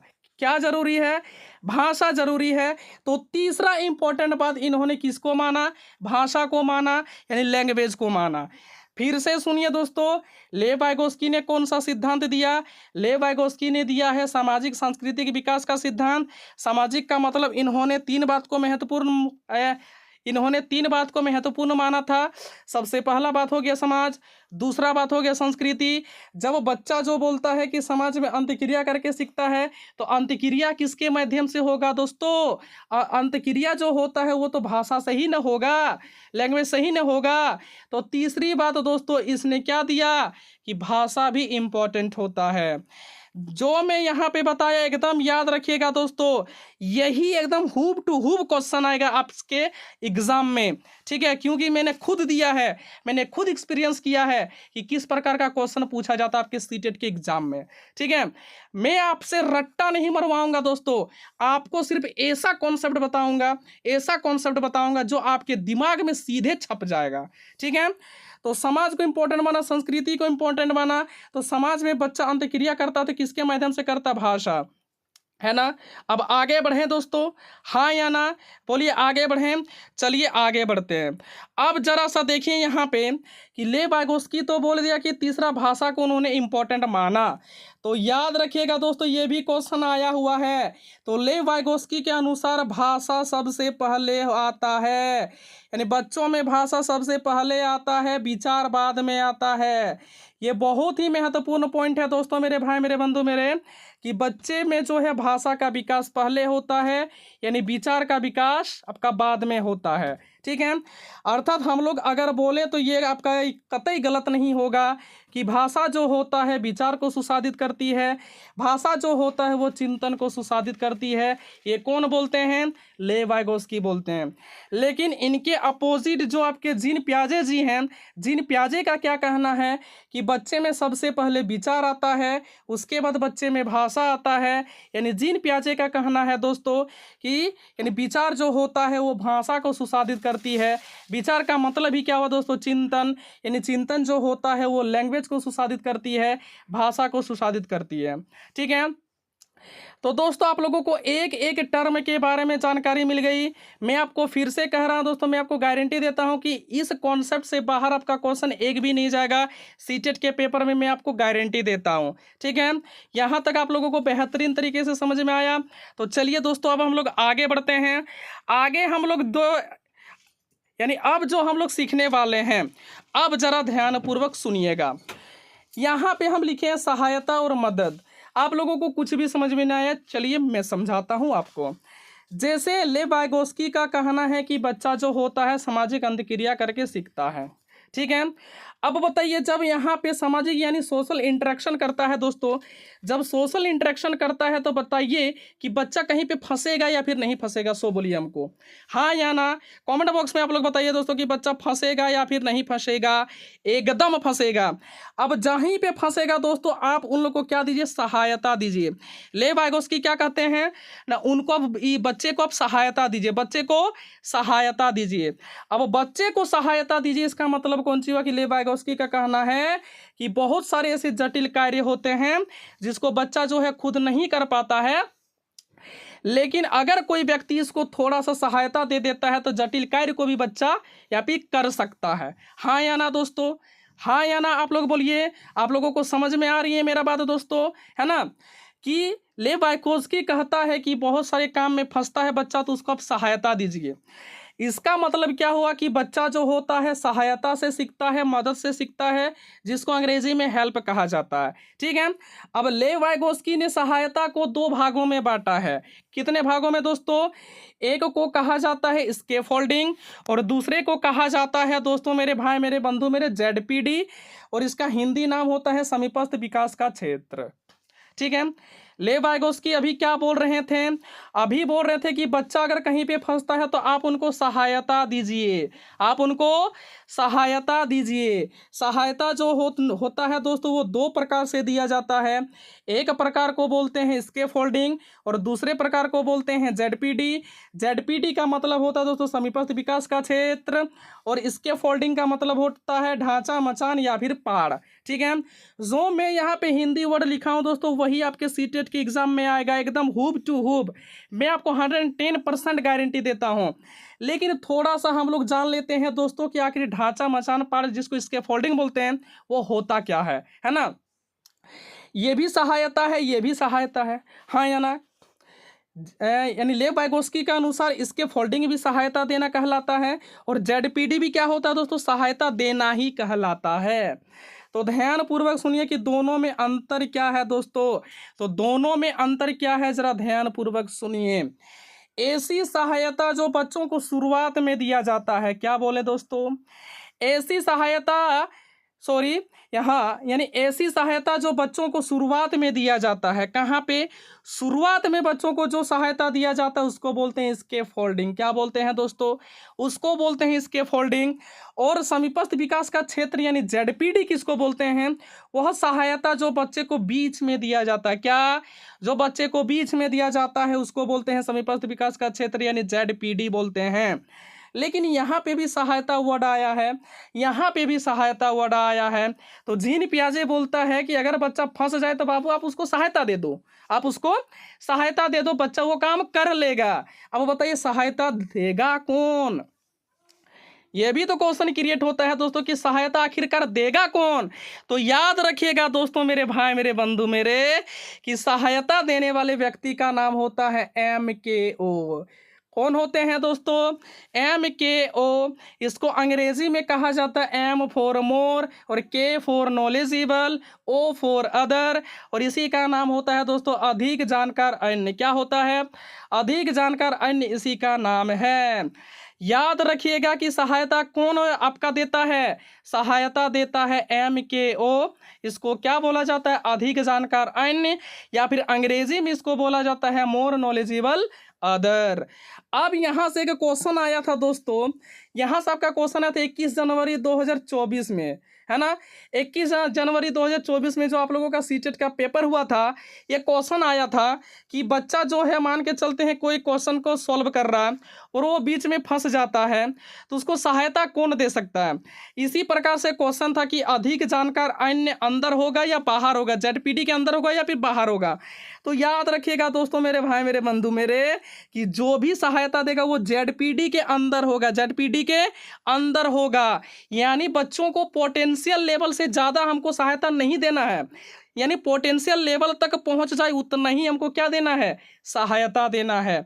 याद रखिएगा। इसको देखिए, मैं आप लोगों को और एक तरीके से समझाने का प्रयास करता हूं। जैसे मैंने अभी बात किया क्या इसके फोल्डिंग का, है ना, तो ध्यान पूर्वक देखिए। एक क्वेश्चन यहाँ पे ए है, एक क्वेश्चन है, ठीक है। एक बच्चा आता है और यहाँ पे बोलता है कि सर हमसे ये वाला सॉल्व ना होगा, मैं ये सॉल्व नहीं कर पाऊंगा, ठीक है। यहाँ पे बच्चा शुरुआत में ही बोल दिया कि मैं ये क्वेश्चन को सॉल्व नहीं कर पाऊंगा, ठीक है। और जो व्यक्ति इसको सहायता दे रहा है, जो व्यक्ति इसको सहायता दे रहा है, यानी P फॉर पर्सन, है ना, जो व्यक्ति इसको सहायता दिया, यही क्या कहलाता है दोस्तों, आपके इसके फोल्डिंग कहलाता है। और जो व्यक्ति आपका सहायता दिया, जो व्यक्ति आपका सहायता दिया, उसी व्यक्ति को यानी उसी व्यक्ति को हम लोग कौन सी बोलते हैं, MKO बोलते हैं। क्या बोलते हैं, MKO बोलते हैं, ठीक है। यानी अधिक जानकार अन्य बोलते हैं। आगे देखो, हम लोग सेकेंड नंबर में बात कर रहे थे ZPD के बारे में। किसके बारे में दोस्तों, ZPD। तो आखिर ZPD होता क्या है, देखो। जैसे मान के चलते हैं आपको जाना है बिहार, सपोज आपको जाना है बिहार, है ना, आपको जाना है बिहार। तो मान के चलते हैं दोस्तों, आप कहाँ के हैं ना, धनबाद के हैं। आप कहाँ के हैं, धनबाद के हैं। आपको कहाँ पे जाना है ना, बिहार जाना है, ठीक है।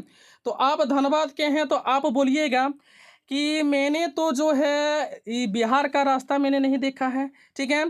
तो हाँ, आप कहाँ तक जानते हैं रास्ता, मान के चलते हैं ए पॉइंट आपका धनबाद है। आप जानते कहाँ तक है, स्टेशन तक, है ना। आप जानते कहाँ तक है, स्टेशन तक।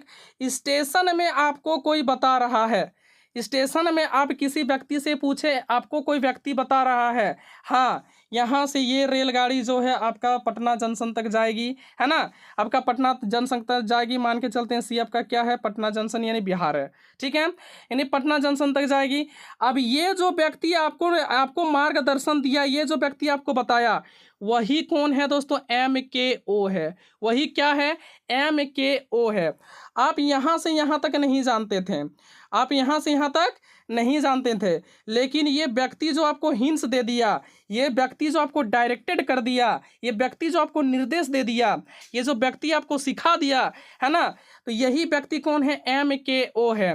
अब जैसे यहाँ तक ए से चलना शुरू किया, आप स्टेशन तक गए, आपका B, तो B क्या कहलाता है दोस्तों, B कहलाता है आपका एक्चुअल लेवल। क्या कहलाता है, एक्चुअल लेवल। आपको जाना था बिहार यानी पटना जंक्शन, पटना जंक्शन आपका क्या हो गया ना, पोटेंशियल लेवल, ठीक है।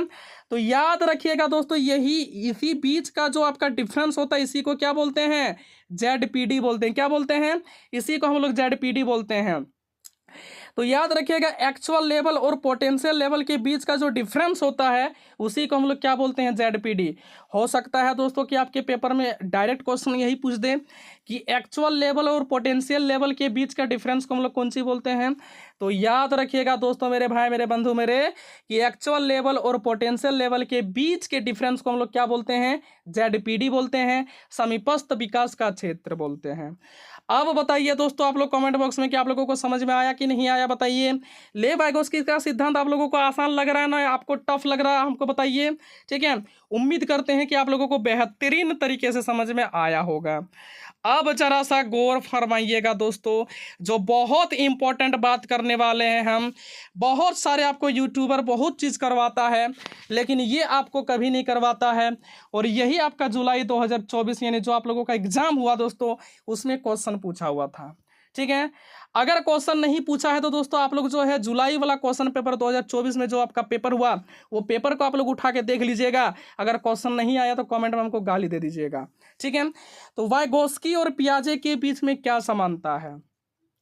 बहुत ही अच्छा पॉइंट है दोस्तों, बहुत ही अच्छा पॉइंट है। और इस टॉपिक यानी यह पॉइंट से आपके एग्जाम में क्वेश्चन देखने को मिलता है कि वाइगोस्की और पियाजे में क्या समानता है। तो याद रखिए दोस्तों, इसमें दो ही समानता है, ज़्यादा समानता आपको याद करने की ज़रूरत नहीं है ना। अब देखिए दोनों के दोनों कौन है ना, संरचनावादी मनोवैज्ञानिक है। कौन है? अगर हम बात करते हैं लेव वाइगोस्की के तो ये भी कौन है? संरचनावादी मनोवैज्ञानिक। अगर हम बात करते हैं जीन पियाजे के तो ये भी कौन है? ये भी संरचनावादी मनोवैज्ञानिक है। और दोनों के अनुसार दोस्तों, दोनों के अनुसार बच्चा जो होता है वो एक्टिव लर्नर होता है। कौन होता है? एक्टिव लर्नर होता है, यानी सक्रिय अधिगम करता होता है, सक्रिय ज्ञान का निर्माता होता है। ये वातावरण से जुड़ करके क्या करते हैं न, ज्ञान को गेन करते हैं। बस आपको इतना ही समानता में याद रखना है। इस कॉन्सेप्ट के बाहर आपसे क्वेश्चन पूछेगा ही नहीं दोस्तों। मैं आपको 150% आपको गारंटी देता हूं कि इसके बाहर आपसे क्वेश्चन नहीं पूछेगा, ठीक है। तो बताइए दोस्तों, आप लोगों को समझ में आई कि नहीं आई बात? एकदम। अगर समझ में आया तो दोस्तों कमेंट बॉक्स में आप लोग थम्स अप जरूर कीजिएगा दोस्तों। तो चलिए आगे बढ़ते हैं, आगे बढ़ते हैं। और दूसरा टॉपिक क्या है दोस्तों? वाइगोस्की और पियाजे में अंतर। अभी हम लोग का वाइगोस्की ही चल रहा दोस्तों, इसके बाद मैं आपको लॉरेंस कोहलबर्ग करवाऊंगा, जीन पियाजे करवाऊंगा, समाजीकरण करवाऊंगा, समावेशी शिक्षा करवाऊंगा। आप लोगों को बहुत ही बेहतरीन तरीके से करवाने वाला हूं, आप लोगों को मजा आ जाएगा, ठीक है। अब देखिए यहाँ पे लेव वाइगोस्की और जीन पियाजे के बीच में अंतर क्या है दोस्तों। तो इसमें भी आपको ज़्यादा अंतर याद रखने की कोई ज़रूरत ही नहीं है। तो देखो, तो जीन पियाजे साहब क्या बोलते हैं कि बच्चे जो होता है सक्रिय ज्ञान का निर्माता होता है। बच्चे जो होता है जिसको हम लोग नन्हे वैज्ञानिक बोलते हैं, ठीक है, ये संसार के बारे में अपने सिद्धांतों की रचना करते हैं। कौन बोलते हैं? जीन पियाजे जी बोलते हैं, ठीक है। जीन पियाजे जो होता है दोस्तों, मेरे भाई मेरे बंधु मेरे, ध्यानपूर्वक सुनिएगा। जो जो मैं यहाँ पे पॉइंट को बोल दे रहा हूँ वही एग्जाम में आएगा, उससे बाहर आपका इस कॉन्सेप्ट से बाहर क्वेश्चन नहीं आएगा। जीन पियाजे जो है स्कीम्स का बात करते हैं। जीन पियाजे जो है दोस्तों स्कीमा का बात करते हैं। जीन पियाजे जो है जीववाद का बात करते हैं, है ना। यानी जीन पियाजे जो है संरक्षण का बात करते हैं। जीन पियाजे जो है क्रमबद्धता का बात करते हैं। जीन पियाजे जो है ईगोसेंट्रिज्म का बात करते हैं, है ना। तो ये सब टर्म किनका है दोस्तों? जीन पियाजे का। लेकिन वाइगोस्की का एक ही टर्म है दोस्तों ना। क्या है कि लेव वाइगोस्की का एक ही टर्म है कि लेव वाइगोस्की बोलता है कि बच्चा जो होता है वो समाज में अंतक्रिया करके सीखता है। क्या? समाज में अंतक्रिया करके सीखता है। जब वो बच्चा समाज में अंतक्रिया करके सीखता है तो लेव वाइगोस्की ने कौन से टर्म को इंपॉर्टेंट माना? यानी सोसाइटी कल्चर लैंग्वेज, HCL आप लोग याद रख लीजिएगा। क्या? HCL आप लोग याद रख लीजिएगा, society culture and language, society culture and language. I repeat again, society culture and language, ठीक है। समाज, संस्कृति और भाषा को इन्होंने इम्पोर्टेंट माना। और दोनों में और एक डिफरेंस होता है दोस्तों, जो कि मैं आपको बता दे रहा हूँ। दोनों में और एक डिफरेंस होता है कि पियाजे का मानना है दोस्तों कि बच्चों में चिंतन पहले आता है, भाषा बाद में आता है। लेकिन लेव वाइगोस्की का मानना है दोस्तों, क्या? लेव वाइगोस्की का मानना है कि बच्चे में भाषा का विकास सबसे पहले होता है, चिंतन बाद में आता है। यानी चिंतन बाद में आता है, ठीक है दोस्तों। तो याद रखिएगा भाई मेरे बंधु मेरे, ये जो पॉइंट मैंने यहाँ पे आप लोगों को बताया और जो मैं यहाँ पे लिखे हैं, लिखे कम है समझाए ज़्यादा है, ठीक है। ये बात को याद रखिएगा। जो जो कॉन्सेप्ट को मैंने यहाँ पे समझाया दोस्तों, वही टू दी पॉइंट आपकी एग्जाम में देखने को मिलेगा, है ना। आप लोग एग्जाम में जो है धोखा नहीं खाइएगा, मैं आपको गारंटी देता हूँ। कोई भी सेट को लगा करके देख लीजिए आप लोग, ठीक है। चलिए आगे बढ़ते हैं।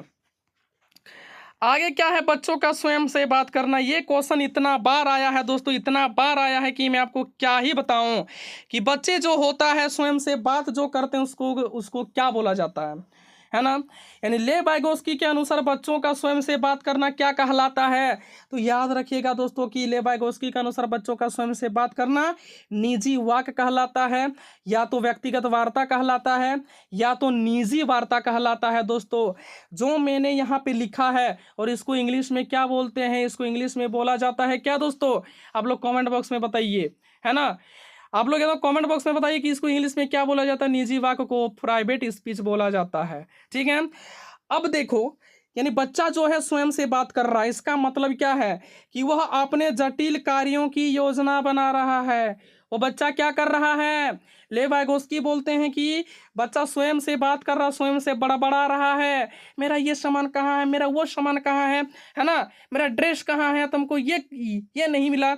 ऐसे जो बड़बड़ाते हैं, इसका मतलब क्या हुआ, बच्चे जो है अपने जटिल कार्यों की योजना बना रहे हैं दोस्तों। और यही एकदम ऑप्शन में आएगा, मैं आपको गारंटी देता हूं, ठीक है। यानी बच्चे का स्वयं से बात करना क्या कहलाता है, स्व नियमन कहलाता है। इसको अंग्रेजी में दोस्तों क्या बोलते हैं, सेल्फ रेगुलेशन बोलते हैं। यानी बच्चे जो होता है स्वयं बड़बड़ाते रहता है, उसको क्या बोलते हैं, स्व नियमन बोलते हैं या फिर सेल्फ रेगुलेशन बोलते हैं दोस्तों। यानी बच्चा जो होता है स्वयं से बात करता है, यानी अपने आप को वो निर्देश देता है, यानी सेल्फ डायरेक्टेड करता है अपने आप को। जो मैंने यहाँ पे पॉइंट को लिखा दोस्तों, ये पॉइंट आपके एग्जाम के पॉइंट ऑफ व्यू से बहुत ज़्यादा महत्वपूर्ण है, ठीक है। मैं आपको गारंटी देता हूं दोस्तों, मैं आपको आज इस वीडियो में जितना समझाया लेव वाइगोस्की के बारे में, मैं कंफर्म आपको बता सकता हूं कि इस कॉन्सेप्ट के बाहर आपसे लेव वाइगोस्की से क्वेश्चन पूछेगा ही नहीं, ठीक है। अब जो आप लोगों का नेक्स्ट वीडियो आने वाला है दोस्तों, तहलका वीडियो आने वाला है, एकदम तहलका, ठीक है। नेक्स्ट वीडियो आप लोगों का आने वाला है जीन पियाजे और लॉरेंस कोहलबर्ग, ठीक है। उसके बाद आएगा आपका समावेशी कक्षा यानी समावेशी शिक्षा, है ना। उसके बाद आएगा सामाजिकरण, जेंडर रूढ़िवादिता, जेंडर, सब टॉपिक को मैं 10 दिन में समाप्त कर दूंगा दोस्तों। मैंने सीडीपी के का ठेका लेके रखा है कि 10 दिन में आप लोगों का सीडीपी को बहुत ही अच्छा कर दूंगा, है ना। तो मैं अच्छा कर दूंगा। तो मैंने जो है दोस्तों स्टेट क्वालिफाई किया है, सीटेट को क्वालिफाई किया है, ठीक है। और इस वीडियो में बेसिकली डिस्कस करने वाले हैं लॉरेंस कोहलबर्ग का सिद्धांत। मैं आप लोगों से वादा करता हूं दोस्तों कि आज से लॉरेंस कोहलबर्ग का सिद्धांत आप लोगों को रटना नहीं होगा दोस्तों। मैं आपको इतनी बेहतरीन तरीके से बताने वाला हूं लॉरेंस कोहलबर्ग का सिद्धांत, है ना। आज से आप लोगों को लॉरेंस कोहलबर्ग लगेगा कि हलवा है। क्या दोस्तों, आप लोगों को लॉरेंस कोहलबर्ग का सिद्धांत लगेगा कि एकदम एकदम हवा है, हवा यानी हलवा, ठीक है। बहुत ही बेहतरीन तरीके से हम लोग समझने वाले हैं। तो चलिए, तो सबसे पहले हम लोग जान लेते हैं दोस्तों कि लॉरेंस कोहलबर्ग ने कौन सा सिद्धांत दिया है। तो याद रखिएगा, लॉरेंस कोहलबर्ग ने मोरल डेवलपमेंट थ्योरी, नैतिक विकास का सिद्धांत दिया है, ठीक है। तो सबसे पहला पॉइंट आप लोगों को ये याद रखना है कि लॉरेंस कोहलबर्ग ने कौन सा सिद्धांत दिया है, नैतिक विकास का सिद्धांत दिया है। दूसरी बहुत ही महत्वपूर्ण बात बताने जा रहा हूं दोस्तों, याद रखिएगा, लॉरेंस कोहलबर्ग के नैतिक विकास के सिद्धांत को हम लोग अवस्था का सिद्धांत भी कहते हैं। बहुत ही महत्वपूर्ण दोस्तों, ठीक है। याद रखिएगा कि लॉरेंस कोहलबर्ग ने कौन सा सिद्धांत दिया, नैतिक विकास का सिद्धांत दिया है। नैतिक विकास का सिद्धांत को हम लोग अवस्था का सिद्धांत भी कहते हैं। वेरी वेरी इंपॉर्टेंट दोस्तों, ठीक है। अब यहां से मैं आपसे और एक बेहतरीन क्वेश्चन के बारे में डिस्कस कर लेता हूं, उसके बाद हम लोग थ्योरी पोर्शन पर चलेंगे और बहुत ही बेहतरीन तरीके से हम लोग समझने वाले हैं। तो देखिए, तो याद रखिएगा कि लॉरेंस कोहलबर्ग जो है नैतिकता का बात करते हैं, किसका दोस्तों, यानी लॉरेंस कोहलबर्ग जो है मोरलिटी के बारे में बात करते हैं। तो कौन ऐसा मनोवैज्ञानिक है जो इसको छोड़ करके, लॉरेंस कोहलबर्ग को छोड़ करके कौन ऐसा मनोवैज्ञानिक है जो नैतिकता का बात करता है। बहुत वेरी वेरी इंपॉर्टेंट क्वेश्चन दोस्तों आपके सीटेट के पॉइंट ऑफ व्यू से, और सीटेट के एग्जाम में ये क्वेश्चन पूछा हुआ है। तो दोस्तों इस क्वेश्चन का आंसर क्या होगा, जीन पियाजे। क्या होगा, जीन पियाजे। और एक बेहतरीन क्वेश्चन मैं आप लोगों के समक्ष रख रहा हूं दोस्तों कि लॉरेंस कोहलबर्ग का सिद्धांत और लेव वाइगोस्की का सिद्धांत, ये जो दो सिद्धांत है, हम लोग क्या दोस्तों इसको संज्ञानात्मक विकास का सिद्धांत बोल सकते हैं, हाँ या ना। हमको सिर्फ ये जवाब दे दीजिए, क्या हम लोग ये दोनों के सिद्धांत को क्या हम लोग संज्ञानात्मक विकास का सिद्धांत बोल सकते हैं, हाँ या ना। तो इसका आंसर होगा दोस्तों हाँ, हम लोग बोल सकते हैं। क्या दोस्तों, हाँ हम लोग बोल सकते हैं। क्यों, आप ही बताइए दोस्तों, हम लोग इसको बोल सकते हैं संज्ञानात्मक विकास का, काहे बोलेंगे, क्यों बोलेंगे भाई, है ना। तो याद रखिएगा क्या दोस्तों कि चाहे वो लॉरेंस कोहलबर्ग का सिद्धांत हो, चाहे वो लेव वाइगोस्की का सिद्धांत हो, चाहे हम ले लेते हैं जीन पियाजे का संज्ञानात्मक विकास का सिद्धांत हो, है ना। ये तीनों का तीनों संज्ञा तीनों का तीनों जो है दोस्तों, ये तीनों का ये सिद्धांत जो है वो आपका संज्ञान से जुड़ा हुआ है। किससे? संज्ञान से जुड़ा हुआ है दोस्तों। इसीलिए तीनों का सिद्धांत को हम लोग संज्ञानात्मक विकास का सिद्धांत बोल सकते हैं। और सबसे इंपॉर्टेंट लॉरेंस कोहलबर्ग का सिद्धांत और आपका लेवाइगोस्की का सिद्धांत को भी हम लोग संज्ञानात्मक विकास का सिद्धांत बोल सकते हैं। ये 3 पॉइंट जो मैंने अभी आपको बताया, ये देखिएगा दोस्तों, आपके एक भी यहाँ से देखिएगा दोस्तों कि एक तो जरूर ही आपके एग्जाम में देखने को मिलेगा। ठीक है, तो चलिए अब हम लोग बात करते हैं, लेकिन थ्योरी पोर्शन से जाने से पहले दोस्तों मैं आप लोगों को इसके बारे में कुछ स्टोरी बताना चाहता हूं।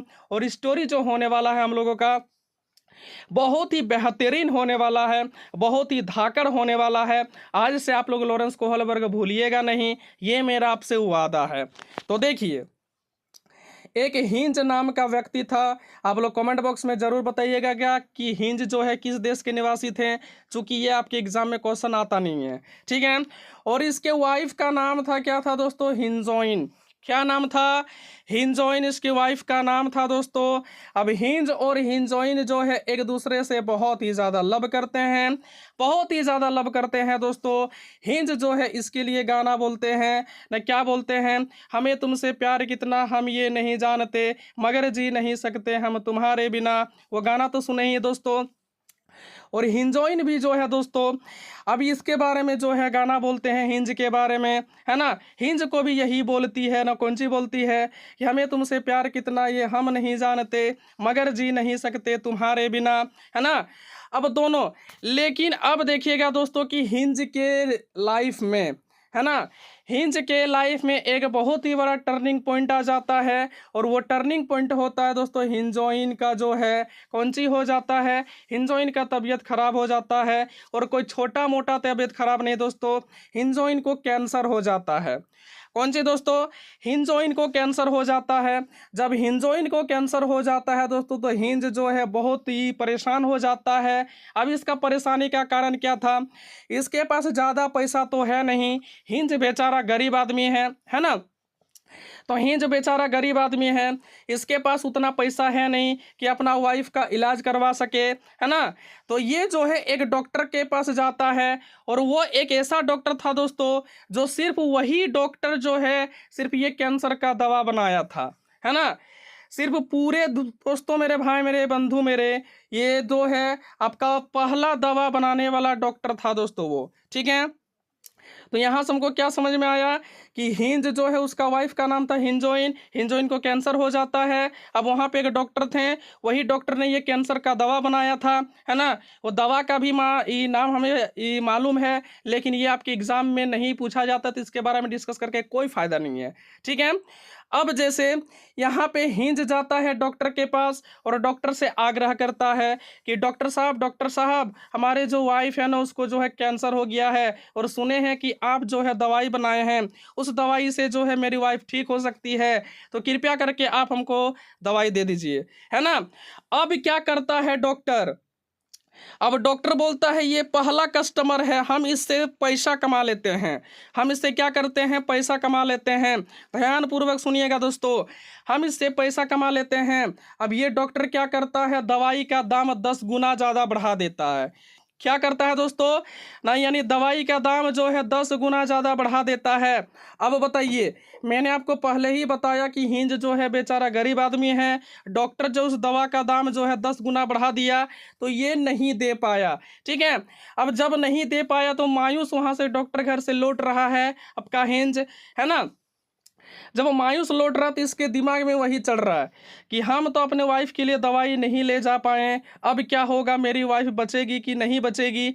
तो इन्होंने यानी हिंज ने एक योजना बनाया कि हम क्या करते हैं, रात में जाएंगे और ये डॉक्टर का दवा को जो है हम लोग क्या करेंगे ना, चोरी कर लेंगे। ठीक है, अब हिंज क्या करता है, एक रात जाता है डॉक्टर के घर में और वो दवा को चुरा लेता है। ठीक है, तो ये था दोस्तों स्टोरी। अब यही जो इसने यहीं पे जो घटना हुआ, यही घटना को दोस्तों लॉरेंस कोहलबर्ग ने क्या किया, अलग अलग स्टेजेजों के बच्चों के सामने रखा, है ना। तो सबसे पहले रखा दोस्तों 3 से 7 साल वाले के लिए, है ना। तो उसका मतलब कौन सी रिएक्शन था, तो इसी में हम लोग जानने वाले हैं, है ना। जैसे मान के चलते हैं कि हिंज के सामने जो कहानी हिंज का जो कहानी है वो अलग अलग बच्चों के सामने ये रखा गया। तो किसी बच्चों का कहना है कि हिंज ने गलत किया है। कौन सी? हिंज ने गलत किया है, हिंज को चोरी नहीं करना चाहिए था, चोरी करना अपराध होता है, ठीक है। लेकिन किसी बच्चे ने कहा कि नहीं वो बिल्कुल सही किया है, वो कोई चोरी नहीं किया है, वो बेचारा गरीब था, किसी की जान बचाने के लिए जो चोरी किया जाता है उसको हम लोग चोरी नहीं बोलते हैं, ठीक है। तो चलिए दोस्तों, अब हम लोग जानने वाले हैं लॉरेंस कोहलबर्ग का बेहतरीन तरीके से एक्सप्लेनेशन, ठीक है। आप लोगों को कहानी तो समझ में आया है दोस्तों, उम्मीद करते हैं कि आप लोगों को कहानी समझ में आया होगा। तो चलो देखो, तो सबसे पहले हम लोग बात कर लेते हैं कि लॉरेंस कोहलबर्ग जो है कहाँ के मनोवैज्ञानिक थे, अमेरिका के। चूंकि ये आपके एग्जाम में नहीं आता है, मैं सीधे ही काट देता हूं दोस्तों, ठीक है। जो आपके एग्जाम में नहीं आएगा मैं उसको डायरेक्ट उस पॉइंट को काट दूंगा, वो पॉइंट को आप लोगों को देखना भी नहीं है, ठीक है। तो याद रखिएगा सबसे पहला पॉइंट कि लॉरेंस कोहलबर्ग जो है अमेरिका के एक मनोवैज्ञानिक थे, और लॉरेंस कोहलबर्ग ने ही नैतिक विकास का सिद्धांत दिया था, जिसको अवस्था का सिद्धांत भी कहा जाता है, जिसको नैतिकता का भी सिद्धांत कहा जाता है, ठीक है। अब हम लोग लॉरेंस कोहलबर्ग के रिगार्डिंग सम इंपॉर्टेंट मतलब ये टर्म को जानने वाले हैं कि इन्होंने कौन कौन सा टर्म दिया है, ये भी आपके सीटेट के एग्जाम में आपका पूछ लेता है, ठीक है। तो चलो देखो, सबसे पहले हम बात करते हैं नैतिकता होता क्या है ना।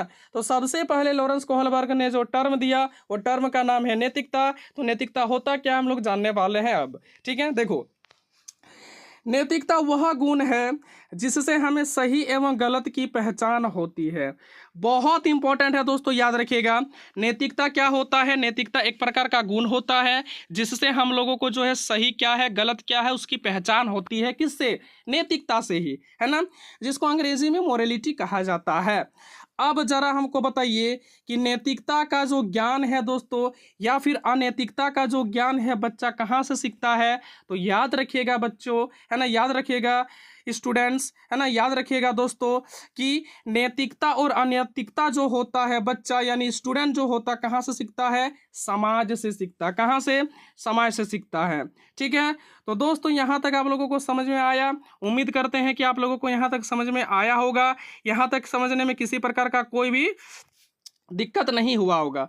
अब हम लोग बात करते हैं नैतिक दुविधा के बारे में। आप लोग को बोल रहे हैं दोस्तों कि आप लोग इंग्लिश वर्ड याद रखिएगा, ठीक है। इसका इंग्लिश का नाम याद रखिएगा, बस आप लोगों को कोई दिक्कत होने वाली नहीं है। हिंदी नाम में अलग अलग दे देता है ना। तो देखो, नैतिक दुविधा होता क्या, नाम से ही पता चल रहा है दोस्तों, नैतिक दुविधा। नैतिक दुविधा, है ना। तो सही और गलत के बारे में फैसला ना लेने की स्थिति को क्या बोलते हैं? नैतिक दुविधा बोलते हैं। मतलब ये लोगों को समझ में नहीं आता है कि गलत क्या है और सही क्या है। जैसे कि हिंज का स्टोरी मैंने आप लोगों को बताया कि हिंज अगर चोरी करेगा तो उसको पुलिस पकड़ लेगी, है ना, और अगर नहीं करेगा तो उसकी बीवी मर जाएगी। तो ये इसके सामने दोस्तों धर्म संकट वाली बात हो गई। हुई कि नहीं हुई बताइए? एकदम हो गया। अगर हिंज अगर चोरी नहीं करता है तो उसका वाइफ तो मरिए जाएगा। काहे? क्योंकि उसका वाइफ का कैंसर है ना। अगर हिंज अगर चोरी कर लेता है तो ये भी तो डर है, तो डॉक्टर कितना मेहनत करके दवाई को बनाया था, तो हिंज चोरी कर लेगा तो उसको तो पुलिस पकड़ेगा ही पकड़ेगा। तो ये जो कंडीशन होता है, इस कंडीशन को हम लोग कौन सी बोलते हैं दोस्तों? नैतिक दुविधा बोलते हैं। तो दोस्तों बताइए आप लोगों को समझ में आया कि नहीं आया? ठीक है, उम्मीद करते हैं कि आप लोगों को समझ में आया होगा। तो चलिए आप लोगों को बताते हैं, आगे बढ़ते हैं। तो जरा ध्यान पूर्वक समझिएगा। लॉरेंस कोहलबर्ग ने नैतिक विकास के 3 लेवल बताए हैं। कितने लेवल? 3 लेवल। तो देखो, ये भी सीटेट के एग्जाम में पूछा हुआ है कि लॉरेंस कोहलबर्ग ने कितने स्तर के बारे में डिस्कस किया है? तो 3 स्तर, है ना। लेकिन मैं यही क्वेश्चन को आप लोगों को घुमा के पूछ दूं कि लॉरेंस कोहलबर्ग ने कितने चरण के बारे में बात किया है? तो बताइए तो दोस्तों।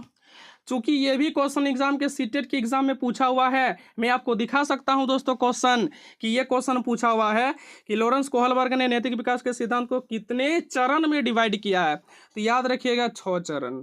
कितना 6 चरण। जो अभी बताया दोस्तों 3 स्तर, यानी 3 स्तर का सबसे पहला स्तर का नाम है पूर्व परंपरागत स्तर, इसका 2 ठो चरण है। उसके बाद फिर है परंपरागत स्तर, उसका भी 2 ठो चरण है ना। इस प्रकार से लास्ट वाला भी जो है उसमें भी 2 ठो चरण है। तो कुल कितना हो गया दोस्तों 6 चरण। ठीक है, तो चलिए देखिए, सबसे पहले हम लोग बात करते हैं पूर्व परंपरागत अवस्था। ठीक है, तो सबसे पहले हम लोग बात करते हैं पूर्व परंपरागत अवस्था। तो सबसे पहले देखिए, मैं आप लोगों को बता रहा हूं कि हिंदी नाम इसका अलग भी हो सकता है। आप लोग जो है इंग्लिश नेम के ऊपर फोकस कीजिएगा, है ना, इंग्लिश नाम के ऊपर फोकस कीजिएगा। तो जो पूर्व परंपरागत अवस्था में बच्चे की उम्र होता है, वह जो होता है दोस्तों 4 से लेकर के 10 वर्ष तक होता है। कितना ना, 4 से लेकर के 10 वर्ष तक होता है। अब बताइए, एक बच्चा जो है 4 से लेकर के 10 वर्ष है दोस्तों, तो इस अवस्था में बच्चों की नैतिकता कौन सी होगा बताइए। बच्चों की नैतिकता शून्य होगा कि नहीं होगा, यानी बच्चों में नैतिकता नहीं होता है। इस अवस्था में बच्चों की नैतिकता नहीं होता है। जब बच्चों में नैतिकता नहीं होता है तो बच्चों को सही क्या है गलत क्या उसके बारे में ज्ञान होगा नहीं होगा। तो इसमें आपको बेसिकली क्या याद रखना है दोस्तों, नाम से ही आपको पता चल रहा है कि पूर्व परंपरागत अवस्था मतलब बच्चा जब छोटा है तो उसका एज जो है यानी उम्र जो है 4 से लेकर के 10 वर्ष है, इसके बीच बच्चा का नैतिकता नहीं होता है। जब बच्चों की नैतिकता नहीं होता है तो अब हमको जरा बताइए, तो जब बच्चों की नैतिकता नहीं होगी तो बच्चों में सही क्या है गलत क्या है उसका फैसला लेने का गुण विकसित होगा दोस्तों, नहीं होगा। तो ये 3 पॉइंट यहाँ से बहुत ही महत्वपूर्ण है ना। अब यहाँ पे एक टर्म जो है मैं आप लोगों को डिस्कस करना भूल गया दोस्तों, कि एक टर्म जो है लॉरेंस कोहलबर्ग ने दिया है और उसका नाम है मोरल रीजनिंग। ठीक है, यानी मोरल रीजनिंग, वो हिंदी नाम क्या होता है दोस्तों आप लोग देख लीजिएगा। तो मोरल रीजनिंग भी जो है किसने दिया है ना, आपका लॉरेंस कोहलबर्ग जी ने दिया है। ठीक है, तो अब बताइए हमको कि यहाँ पे कि यानी बच्चा नैतिकता यानी बच्चा का नैतिकता शून्य होता है। तो जब शून्य होता है तो बच्चों को सही क्या है गलत क्या उसके बारे में पता नहीं होता है। जब उसके बारे में पता नहीं होता है तो बच्चों की मोरल रीजनिंग यानी जिसको नैतिक तर्कणा बोलते हैं वो किसके अनुसार होगा, दूसरों लोगों के मानकों के अनुसार होगा। हाँ या ना हमको बता दीजिए। यहाँ तक आप लोगों को कोई दिक्कत है दोस्तों? मैं फिर से रिपीट कर रहा हूँ कि पूर्व परंपरागत अवस्था में बच्चों का उम्र जो है 4 से लेकर के 10 वर्ष होता है। इस अवस्था में बच्चों की नैतिकता नहीं होती है। जब नैतिकता नहीं होता है तो दोस्तों बच्चों में सही क्या है गलत क्या उसका गुण विकसित नहीं हो पाता है। जब नहीं हो पाता है तो यानी बच्चा कैसा व्यवहार करता है, यानी दूसरा जो व्यवहार करता है उसी को अपने अंदर में समावेशित कर लेता है और उसके अकॉर्डिंग व्यवहार करता है। याद रखिएगा दोस्तों, मैं यहाँ पे सारा पॉइंट्स इंपॉर्टेंट है मैं आपको बता रहा हूँ, है ना। चलो देखो, थोड़ा मामला को और आगे बढ़ाते हैं और इस अवस्था को जो है 2 भागों में बांटा है। 2 भागों में, याद रखिएगा 2 भाग का मतलब हो गया 2 चरण में डिवाइड किया है। एक चरण हो गया दोस्तों याद रखिएगा यानी दंड एवं आज्ञा पालन उन्मुखता, है ना, जिसको इंग्लिश में बोला जाता है पनिशमेंट एंड ओबीडियंस। तो याद रखिएगा नाम से ही पता चल रहा दोस्तों दंड एवं आज्ञा, दंड एवं आज्ञा। तो यहाँ पे जो नैतिकता होगी वो दंड और आज्ञा के ऊपर निर्भर करेगा कि नहीं करेगा, सो हमको बता दीजिए आप लोग। एकदम करेगा। तो इस अवस्था में बच्चों की नैतिकता सजा और आज्ञा पर निर्भर होती है। मैंने अभी बता दिया, नाम से ही पता चल रहा दोस्तों। दंड, दंड का मतलब क्या होता है सजा। आज्ञा का मतलब क्या होता है, यानी आज्ञा का मतलब ये आज्ञा पालन करना, हाँ या ना। तो इसमें जो होता है इस अवस्था में बच्चों का जो नैतिकता होता है वो किसके ऊपर डिपेंडेंट होता है, सजा और आज्ञा के ऊपर होता है। अब मैं यहाँ से बहुत ही बेहतरीन क्वेश्चन आप लोगों को बता रहा हूँ दोस्तों, याद रखिएगा। बेहतरीन क्वेश्चन क्या है कि इसमें एक बच्चा जो है वो कार्य कर रहा है ना, किसके डर से, सजा के डर से। एक बच्चा सिर्फ कार्य इसलिए कर रहा है क्योंकि वो सजा से बचना चाहता है। तो ये जो होगा नैतिक विकास के किस सिद्धांत में आएगा, तो आप हमको बता दीजिए। ये जो आएगा दोस्तों पूर्व परंपरागत अवस्था यानी दंड एवं आज्ञा पालन उन्मुखता वाला स्टेज में आएगा, हाँ या ना। अब हमको इतना बता दो, होगा या नहीं होगा? एकदम होगा। ठीक है, जैसे यहाँ पे एग्जाम्पल भी मैंने यहाँ पे शामिल किया है। जब हिंज ने चोरी की तो बच्चों ने सोचा कि वो चोरी करेगा तो उसे सजा मिलेगी। हम क्या बोलें कि यहाँ पे जो बच्चों की नैतिकता होती है, यहाँ पे बच्चों को कैसे पता होगा कि उसका बीबी, यहाँ मतलब उसका बीबी जो है बीमार थी इसीलिए हिंज ने चोरी किया? नहीं, सिर्फ इसको ये पता है कि हिंज चोरी किया है, उसको सजा तो मिलना ही चाहिए। ठीक है, तो इसमें इतना याद रखिएगा।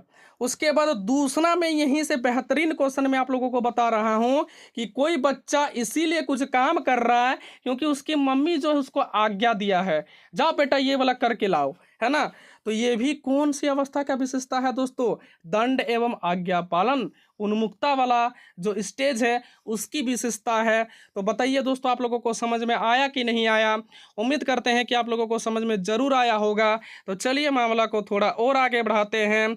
और यहाँ पे दूसरा चरण में यहाँ पे इसका क्या नाम है? साधनात्मक सापेक्षता तथा उन्मुक्ता। हम क्या बोल रहे हैं? इसका अंग्रेजी नाम आप लोग याद रखिएगा। अंग्रेजी नाम याद रखिएगा तो सब कुछ होगा दोस्तों। मैं आपको फिर से बता रहा हूँ कि हिंदी नाम इसका अलग अलग भी दे सकता है। ठीक है, तो हिंदी के ऊपर फोकस ना होकर के अंग्रेजी के ऊपर फोकस कीजिएगा। तो देखो यहाँ पे साधनात्मक सापेक्षता वाला जो चरण है, इस चरण को हम लोग क्या बोलते हैं? जैसे को तैसा भी कहा जाता है। जैसे को तैसा वाला अवस्था भी कहा जाता है। जैसे को तैसा मतलब क्या हो गया बताइए? जैसे को तैसा, अगर हम एक बच्चे के समक्ष गए जिसका उम्र है 5 वर्ष, सपोज मैंने उसको कह दिया कि आप बंदर हो, तो बच्चा भी हमको ही बोल देगा तो आप भी तो बंदर हैं, है ना? या फिर कुछ और घुमा के बोल देगा आप तो हाथी हैं। ठीक है, यानी मैंने बच्चों को कहा कि तुम बंदर जो है ना, दिखने में ना बंदर जैसा लग रहा है तो अभी तो हाथी जैसा हो, है ना? तो यानी इसमें क्या होता है दोस्तों, इसी अवस्था को इसलिए हम लोग क्या बोलते हैं? जैसे को तैसा अवस्था भी कहते हैं। तो देखो क्यों कहते हैं, यहाँ पे मैंने इंक्लूड भी किया है क्योंकि इसमें जैसा व्यवहार बच्चों के साथ करेगा वैसा ही वह दूसरे के साथ भी करेगा। ठीक है, जैसे मान के चलते हैं कि अगर कोई बच्चा जैसे जिसका उम्र 5 साल है, अगर उसको कोई पीट दिया तो वो भी क्या करेगा? हो सकता है कुछ भी उसके सामने रहेगा तो वो भी फेंक के मार दे, है ना? तो इसीलिए इस अवस्था को क्या बोलते हैं? जैसे को तैसा अवस्था भी कहा जाता है। समझ में आया दोस्तों पहला स्टेज आप लोगों को? हाँ या ना? उम्मीद करते हैं दोस्तों आप लोगों को समझ में आया होगा। तो चलिए दोस्तों अब आगे बढ़ते हैं। और दूसरा स्टेज जो है दोस्तों परंपरागत अवस्था, मैं फिर से आप लोगों को बोल रहा हूँ कि इसका आप लोग इंग्लिश नाम याद रखिएगा। इंग्लिश नाम अगर याद रख लिए तो आप लोगों को कोई दिक्कत नहीं होगा, है ना? तो देखिए दोस्तों, यानी परंपरागत अवस्था का जो आपका उम्र माना जाता है, इसका उम्र होता है 10 से लेकर के 13 वर्ष। ठीक है, अब बच्चा का उम्र याद रखिएगा 10 से लेकर के 13 वर्ष के बीच हो गया है। यानी बच्चा जो है कौन से स्टेज में आ गया है? आपका परंपरागत स्तर में आ चुका है, आपका परंपरागत जो है उस विशेषता में आ चुका है। ठीक है, तो इस अवस्था में बच्चा दूसरे लोगों के मानकों को अपने अंदर समावेशित कर लेता तथा उसी के अनुसार सही गलत का निर्णय लेता है। जैसे मान के चलते हैं कि बच्चा जो है किसी को देख लेगा, किसी को देख लिया पंचायती करते हुए, है ना? तो पंचायती में अगर मान के चलते हैं किसी को बोल दिया तुम गलत हो, तो बच्चा भी क्या सोचेगा? नहीं, उसने कहा है कि अगर हम लोग ऐसा काम करेंगे तो हम लोगों को गलत ठहराया जाएगा, तो बच्चा भी उसी प्रकार से व्यवहार करने लगता है। किसमें? ये सेकेंड वाला स्टेज यानी परंपरागत स्तर में। ठीक है, अब परंपरागत स्तर को भी 2 भागों में बांटा गया है, यानी 2 चरण में बांटा गया है। बहुत ही इम्पोर्टेंट, अच्छा लड़का लड़की बनने की उन्मुक्ता, मतलब good boy and good girl orientation. तो याद रखिएगा दोस्तों कि दूसरों के साथ भला बनकर अनुमोदन अर्जित करना होता है। अब मैं आप लोगों को यहाँ से बेहतरीन तरीके से समझाता हूँ। जब नाम यहाँ पे लिखा हुआ अच्छा लड़का, अच्छी लड़की बनने की उन्मुक्ता, मतलब इसमें चाहे वो लड़का हो या फिर लड़की हो, चाहे वो लेडा हो या फिर लेडी हो, यह कार्य जो है करेगा सिर्फ और सिर्फ अनुमोदन लूटने के लिए, मतलब वाहवाही लूटने के लिए यहाँ पे काम किया जाता है। ठीक है, हाँ मैं स्कूल जाऊँगा और स्कूल में मैं सबसे पहले जा कर के झाड़ू लगा दूंगा क्लासरूम में। क्यों? क्योंकि क्लास टीचर हमें जो है बहुत ही वाहवाही करेंगे मेरा। मेरा बहुत ही नाम करेंगे। वाह, वो जो लड़का है वो जो लड़की है बहुत ही अच्छा और अच्छी है ना, कि वो सबसे पहले आता है और क्लासरूम में झाड़ू लगा देता है। ठीक है, तो इसमें बच्चा जो है वही काम करेगा जो दूसरों को अच्छा लगता है, और दूसरा जो है इसका तारीफ करेगा, वैसा ही काम यहाँ पे बच्चा करता है। तो समझ में आई दोस्तों? चलिए अब आगे बढ़ते हैं। तो याद रखिएगा दोस्तों, इसी में जो होता गोल्डन रूल का विचार भी इसी अवस्था में आता। कौन सा अवस्था में आता है? ये क्वेश्चन आपके सीटेट के एग्जाम में पूछा हुआ है कि गोल्डन रूल का विचार जो है किस अवस्था में आता है। तो याद रखिएगा परंपरागत अवस्था। और कौन सा चरण में? तो याद रखिएगा दोस्तों, अच्छा लड़का और लड़की बनने की उन्मुखता। ठीक है, और दूसरा चरण इसका क्या है दोस्तों? दूसरा चरण आपका चरण है कानून एवं व्यवस्था उन्मुखता, जिसको लॉ एंड ऑर्डर ओरिएंटेशन बोलते हैं। तो चलो देखो यहाँ पे कि इसमें बच्चा कानून तथा सामाजिक व्यवस्था को बनाए रखने की भावना विकसित करता है। मतलब वो चाहता है कि कानून जो होता है हमारे भले के लिए होता है, हम लोगों को उसका संरक्षण करना चाहिए, हम लोगों को उनका पालन करना चाहिए। तो ये जो आपका होता है दोस्तों भावना, ये भावना को हम लोग क्या बोलते हैं? इसी भावना को हम लोग ये कानून एवं व्यवस्था उन्मुखता बोलते हैं, और अंग्रेजी में इसको लॉ एंड ऑर्डर ओरिएंटेशन बोलते हैं। तो चलो इसको हम लोग समझते हैं एक एग्जांपल से। हिंज ने चोरी किया है तो उसे सजा जरूर मिलेगा। मैंने आपको क्या बताया कि इसमें बच्चा क्या सोचता है? इसमें बच्चा सोचता है कि जो यानी कानून जो होता है हमारे भले के लिए होता है, हमको उसका पालन करना चाहिए, उनका संरक्षण करना चाहिए, और जो कानून के साथ गलत करेगा उसको सजा जरूर मिलना चाहिए। जो ये एग्जाम्पल दर्शा रहा है ना। जब हिंज ने चोरी किया तो इस स्टेज का बच्चा बोलता है कि उसको सजा जरूर मिलना चाहिए, काहे? हिंज ने चोरी किया है। ठीक है, और इसमें जो है दोस्तों सबसे लास्ट वाला स्टेज जिसका नाम है उत्तर परंपरागत अवस्था यानी पोस्ट कन्वेंशनल स्टेज। अब देखिए यहाँ पे मजा ही आने वाला है आप लोगों को।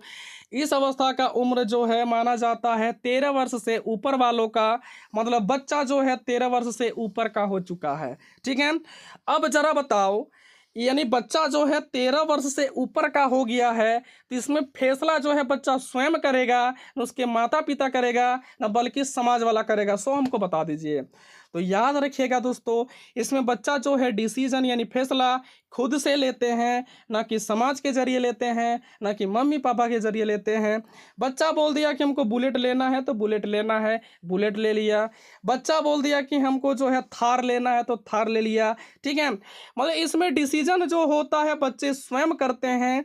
कोई भी अलग व्यक्ति जो होता है तो इसमें मतलब इसमें हस्तक्षेप नहीं करता है। ठीक है, याद रखिएगा। अर्थात बोलने का इंटेंशन क्या है कि बच्चा इसमें समझ जाता है कि क्या सही है और क्या गलत है। तो इसके बीच में जो है फैसला जो है स्वयं एक बच्चा करता है, ना कि माता पिता के जरिए किया जाता है, ना कि समाज के जरिए किया जाता है।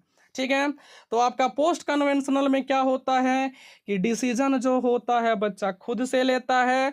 इसमें किसी का इंक्लूजन नहीं होता है, ना ही समाज का होता है, ना ही मम्मी पापा का होता है, किसी का नहीं। ठीक है, तो इसमें बच्चा स्वयं सोचता है कि गलत क्या है और सही क्या है, और उसके बीच में डिसीजन कौन ले लेता है? स्वयं बच्चा लेता है। कौन? स्वयं बच्चा लेता है। इसमें किसी का भी इन्वॉल्वमेंट नहीं होता है, और इसको भी 2 चरण में बांटा गया है। तो सबसे ये पहला चरण का नाम क्या है? सामाजिक अनुबंधन उन्मुखता। ठीक है, जिसको हम लोग बोलते हैं सोशल कॉन्ट्रैक्ट ओरिएंटेशन। मैं आप लोग को फिर से आग्रह कर रहा हूँ कि आप लोग इसका इंग्लिश नाम याद रखिएगा, हिंदी नाम नहीं याद रखिएगा। तो इसमें किशोर यानी इसमें बच्चा जो है वो मानता है कि नियम जो होता है लोगों के भले के लिए होता है। किसके? लोगों के लिए भले के लिए होता है, सॉरी, लोगों के भले के लिए होता है। अगर किसी नियम से किसी व्यक्ति का नुकसान होता है तो ऐसे नियम को तोड़ देना चाहिए, है ना। अब इसमें जो है बच्चा क्या सोचता है, देखिए जरा ध्यान पूर्वक से देखिएगा। ठीक है, अगर किसी नियम से किसी व्यक्ति का नुकसान होता तो उस नियम को तोड़ दो, उस नियम को तोड़ दो, वो हमको नियम नहीं चाहिए। ठीक है, इसमें बच्चा ऐसा सोचता है। जैसे हिंज ने अपने बीवी के जान बचाने के लिए चोरी, उसने कोई गलत नहीं किया। इसमें बच्चा क्या सोचता है कि हिंज ने जो चोरी किया है वो अपने बीवी के जान बचाने के लिए किया है, इसलिए हिंज ने कोई गलती नहीं किया है। अगर हिंज को सजा होता तो ऐसे कानून को तोड़ देना चाहिए।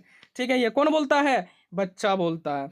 याद रखिएगा दोस्तों। ठीक है, और दूसरा चरण में क्या है दोस्तों, दूसरा चरण में आपका सार्वभौमिक नैतिक सिद्धांत उन्मुखता। जहां पे सार्वभौमिक वर्ड आ जाए, आप लोग आंख बंद करके लॉरेंस कोहलबर्ग का तीसरा स्टेज को लगा दीजिएगा। ठीक है, तो देखिए, इसमें किशोर दूसरे के विचारों से नहीं बल्कि अपने खुद के मानकों के अनुसार व्यवहार करता है। मतलब उसको स्वयं से जो भी समझ में आता है उसी प्रकार से, यानी इसमें बच्चा जो है व्यवहार करता है। किसी दूसरों के विचारों से बच्चा जो है इसमें व्यवहार नहीं करता है। ठीक है, और इसमें क्या होता है दोस्तों, इसमें किशोर जो है दूसरे के फायदे के लिए अपनी जान पर भी खेल जाता है। यानी दूसरों को बचाने के लिए, दूसरों को फायदा पहुंचाने के लिए अपना जान को जोखिम में डाल देता है। ठीक है, जैसे मैं आपको बता देता हूं, अभी आप लोगों का सीटेट का एग्जाम है ना।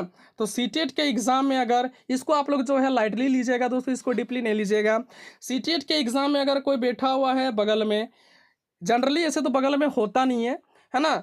अगर कोई बैठा हुआ दोस्तों, अगर वो लड़की हो गया तो कुछ भी होगा, अपना मतलब अपने चाहे फेल ही क्यों ना हो जाए, लेकिन उसको 2-3 क्वेश्चन जरूर बताएगा। हाँ या ना दोस्तों, बोलिए। एकदम सही बात है। तो इसमें किशोर क्या होता है, दूसरे के फायदे के लिए अपने जान पर भी खेल जाता है। उसको ये डर नहीं कि हम सीटेट फेल कर जाएंगे, उसको यही चिंता सताता कि हम उसको 2-3 क्वेश्चन बताएंगे तो जरूर बताएंगे। ठीक है, अब यहाँ से क्वेश्चन आया था दोस्तों, लॉरेंस कोहलबर्ग के सिद्धांत का आलोचना हुआ क्यों। तो मतलब यहाँ पे हम लोग जान लेते हैं कि लॉरेंस कोहलबर्ग के सिद्धांत की आलोचना किसने किया था, और ये मतलब लॉरेंस कोहलबर्ग के सिद्धांत का आलोचना ये काहे किया था, इसके बारे में थोड़ा सा हम लोग जान लेते हैं। तो देखिए, लॉरेंस कोहलबर्ग के सिद्धांत की आलोचना आपका गिलिगन ने की थी। किसने, यानी कैरोल गिलिगन ने। किसने किया था दोस्तों, ये नाम याद रखिएगा। ये 21 जनवरी 2024 के पेपर में पूछा हुआ है कि लॉरेंस कोहलबर्ग का सिद्धांत का आलोचना किसने किया था। तो याद रखिएगा दोस्तों, कैरोल गिलिगन। ठीक है, उन्होंने कहा, मतलब किसने, गिलिगन का कहना था। यानी उन्होंने कहा कि कोहलबर्ग ने अपने सिद्धांत में महिलाओं को कम समझा है। मतलब महिलाओं के बारे में ज़्यादा कुछ नहीं बोला है। ठीक है, महिला के बारे में ज़्यादा कुछ नहीं बोला। ये पॉइंट आप लोग याद रखिएगा दोस्तों, ये पॉइंट को आप लोग नोट कर लीजिएगा। बहुत ही बेहतरीन पॉइंट मैंने ऐड किया है कि उन्होंने कहा, मतलब कि आपका गिलिगन का कहना था कि लॉरेंस कोहलबर्ग ने जो है अपने सिद्धांत में महिला को तुच्छ समझा है, महिला के बारे में ज़्यादा बात नहीं किया है। ठीक है, अब थोड़ा सा आओ और आगे जाते हैं, इन्होंने क्या कहा है जरा ध्यान पूर्वक समझेंगे। तो देखो यहाँ पे उन्होंने कहा है कि पुरुषों की नैतिकता का आधार जो होता है जस्टिस होता है। क्या होता है, जस्टिस। यानी गिलिगन का कहना है कि यानी पुरुषों की जो नैतिकता होता है उसका आधार क्या होता है, न्याय होता है, जस्टिस होता है। जबकि औरतों का नैतिकता का आधार क्या होता है, देखभाल होता है ना। उसके बाद और एक यहाँ पे बात की थी दोस्तों का कैरोल गिलिगन ने, यानी कल्चरल डिफरेंस के बारे में बात की थी। तो आप लोग उसके बारे में भी याद रखिएगा। ठीक है, यानी स्त्री और पुरुष के बारे में, यानी कल्चरल डिफरेंस के बारे में बात की थी किसने, यानी कैरोल गिलिगन ने। ठीक है, तो दोस्तों, मेरे भाई, मेरे बंधु, मेरे उम्मीद करते हैं कि यह वीडियो आप लोगों को पसंद लगा होगा। यदि वीडियो पसंद लगा तो वीडियो का अंदर एक प्यारा सा लाइक जरूर कीजिएगा, क्योंकि आपका एक प्यारा सा लाइक करना ही हमारा मेहनत का फल होता है। तो चलिए दोस्तों, इस वीडियो में इतना ही डिस्कस करते हैं, मिलते हैं नेक्स्ट वीडियो पर। तब तक के लिए आप लोगों का बहुत बहुत धन्यवाद वीडियो को अंत तक देखने के लिए। और वीडियो के अंत में दोस्तों, जय हिंद, जय भारत।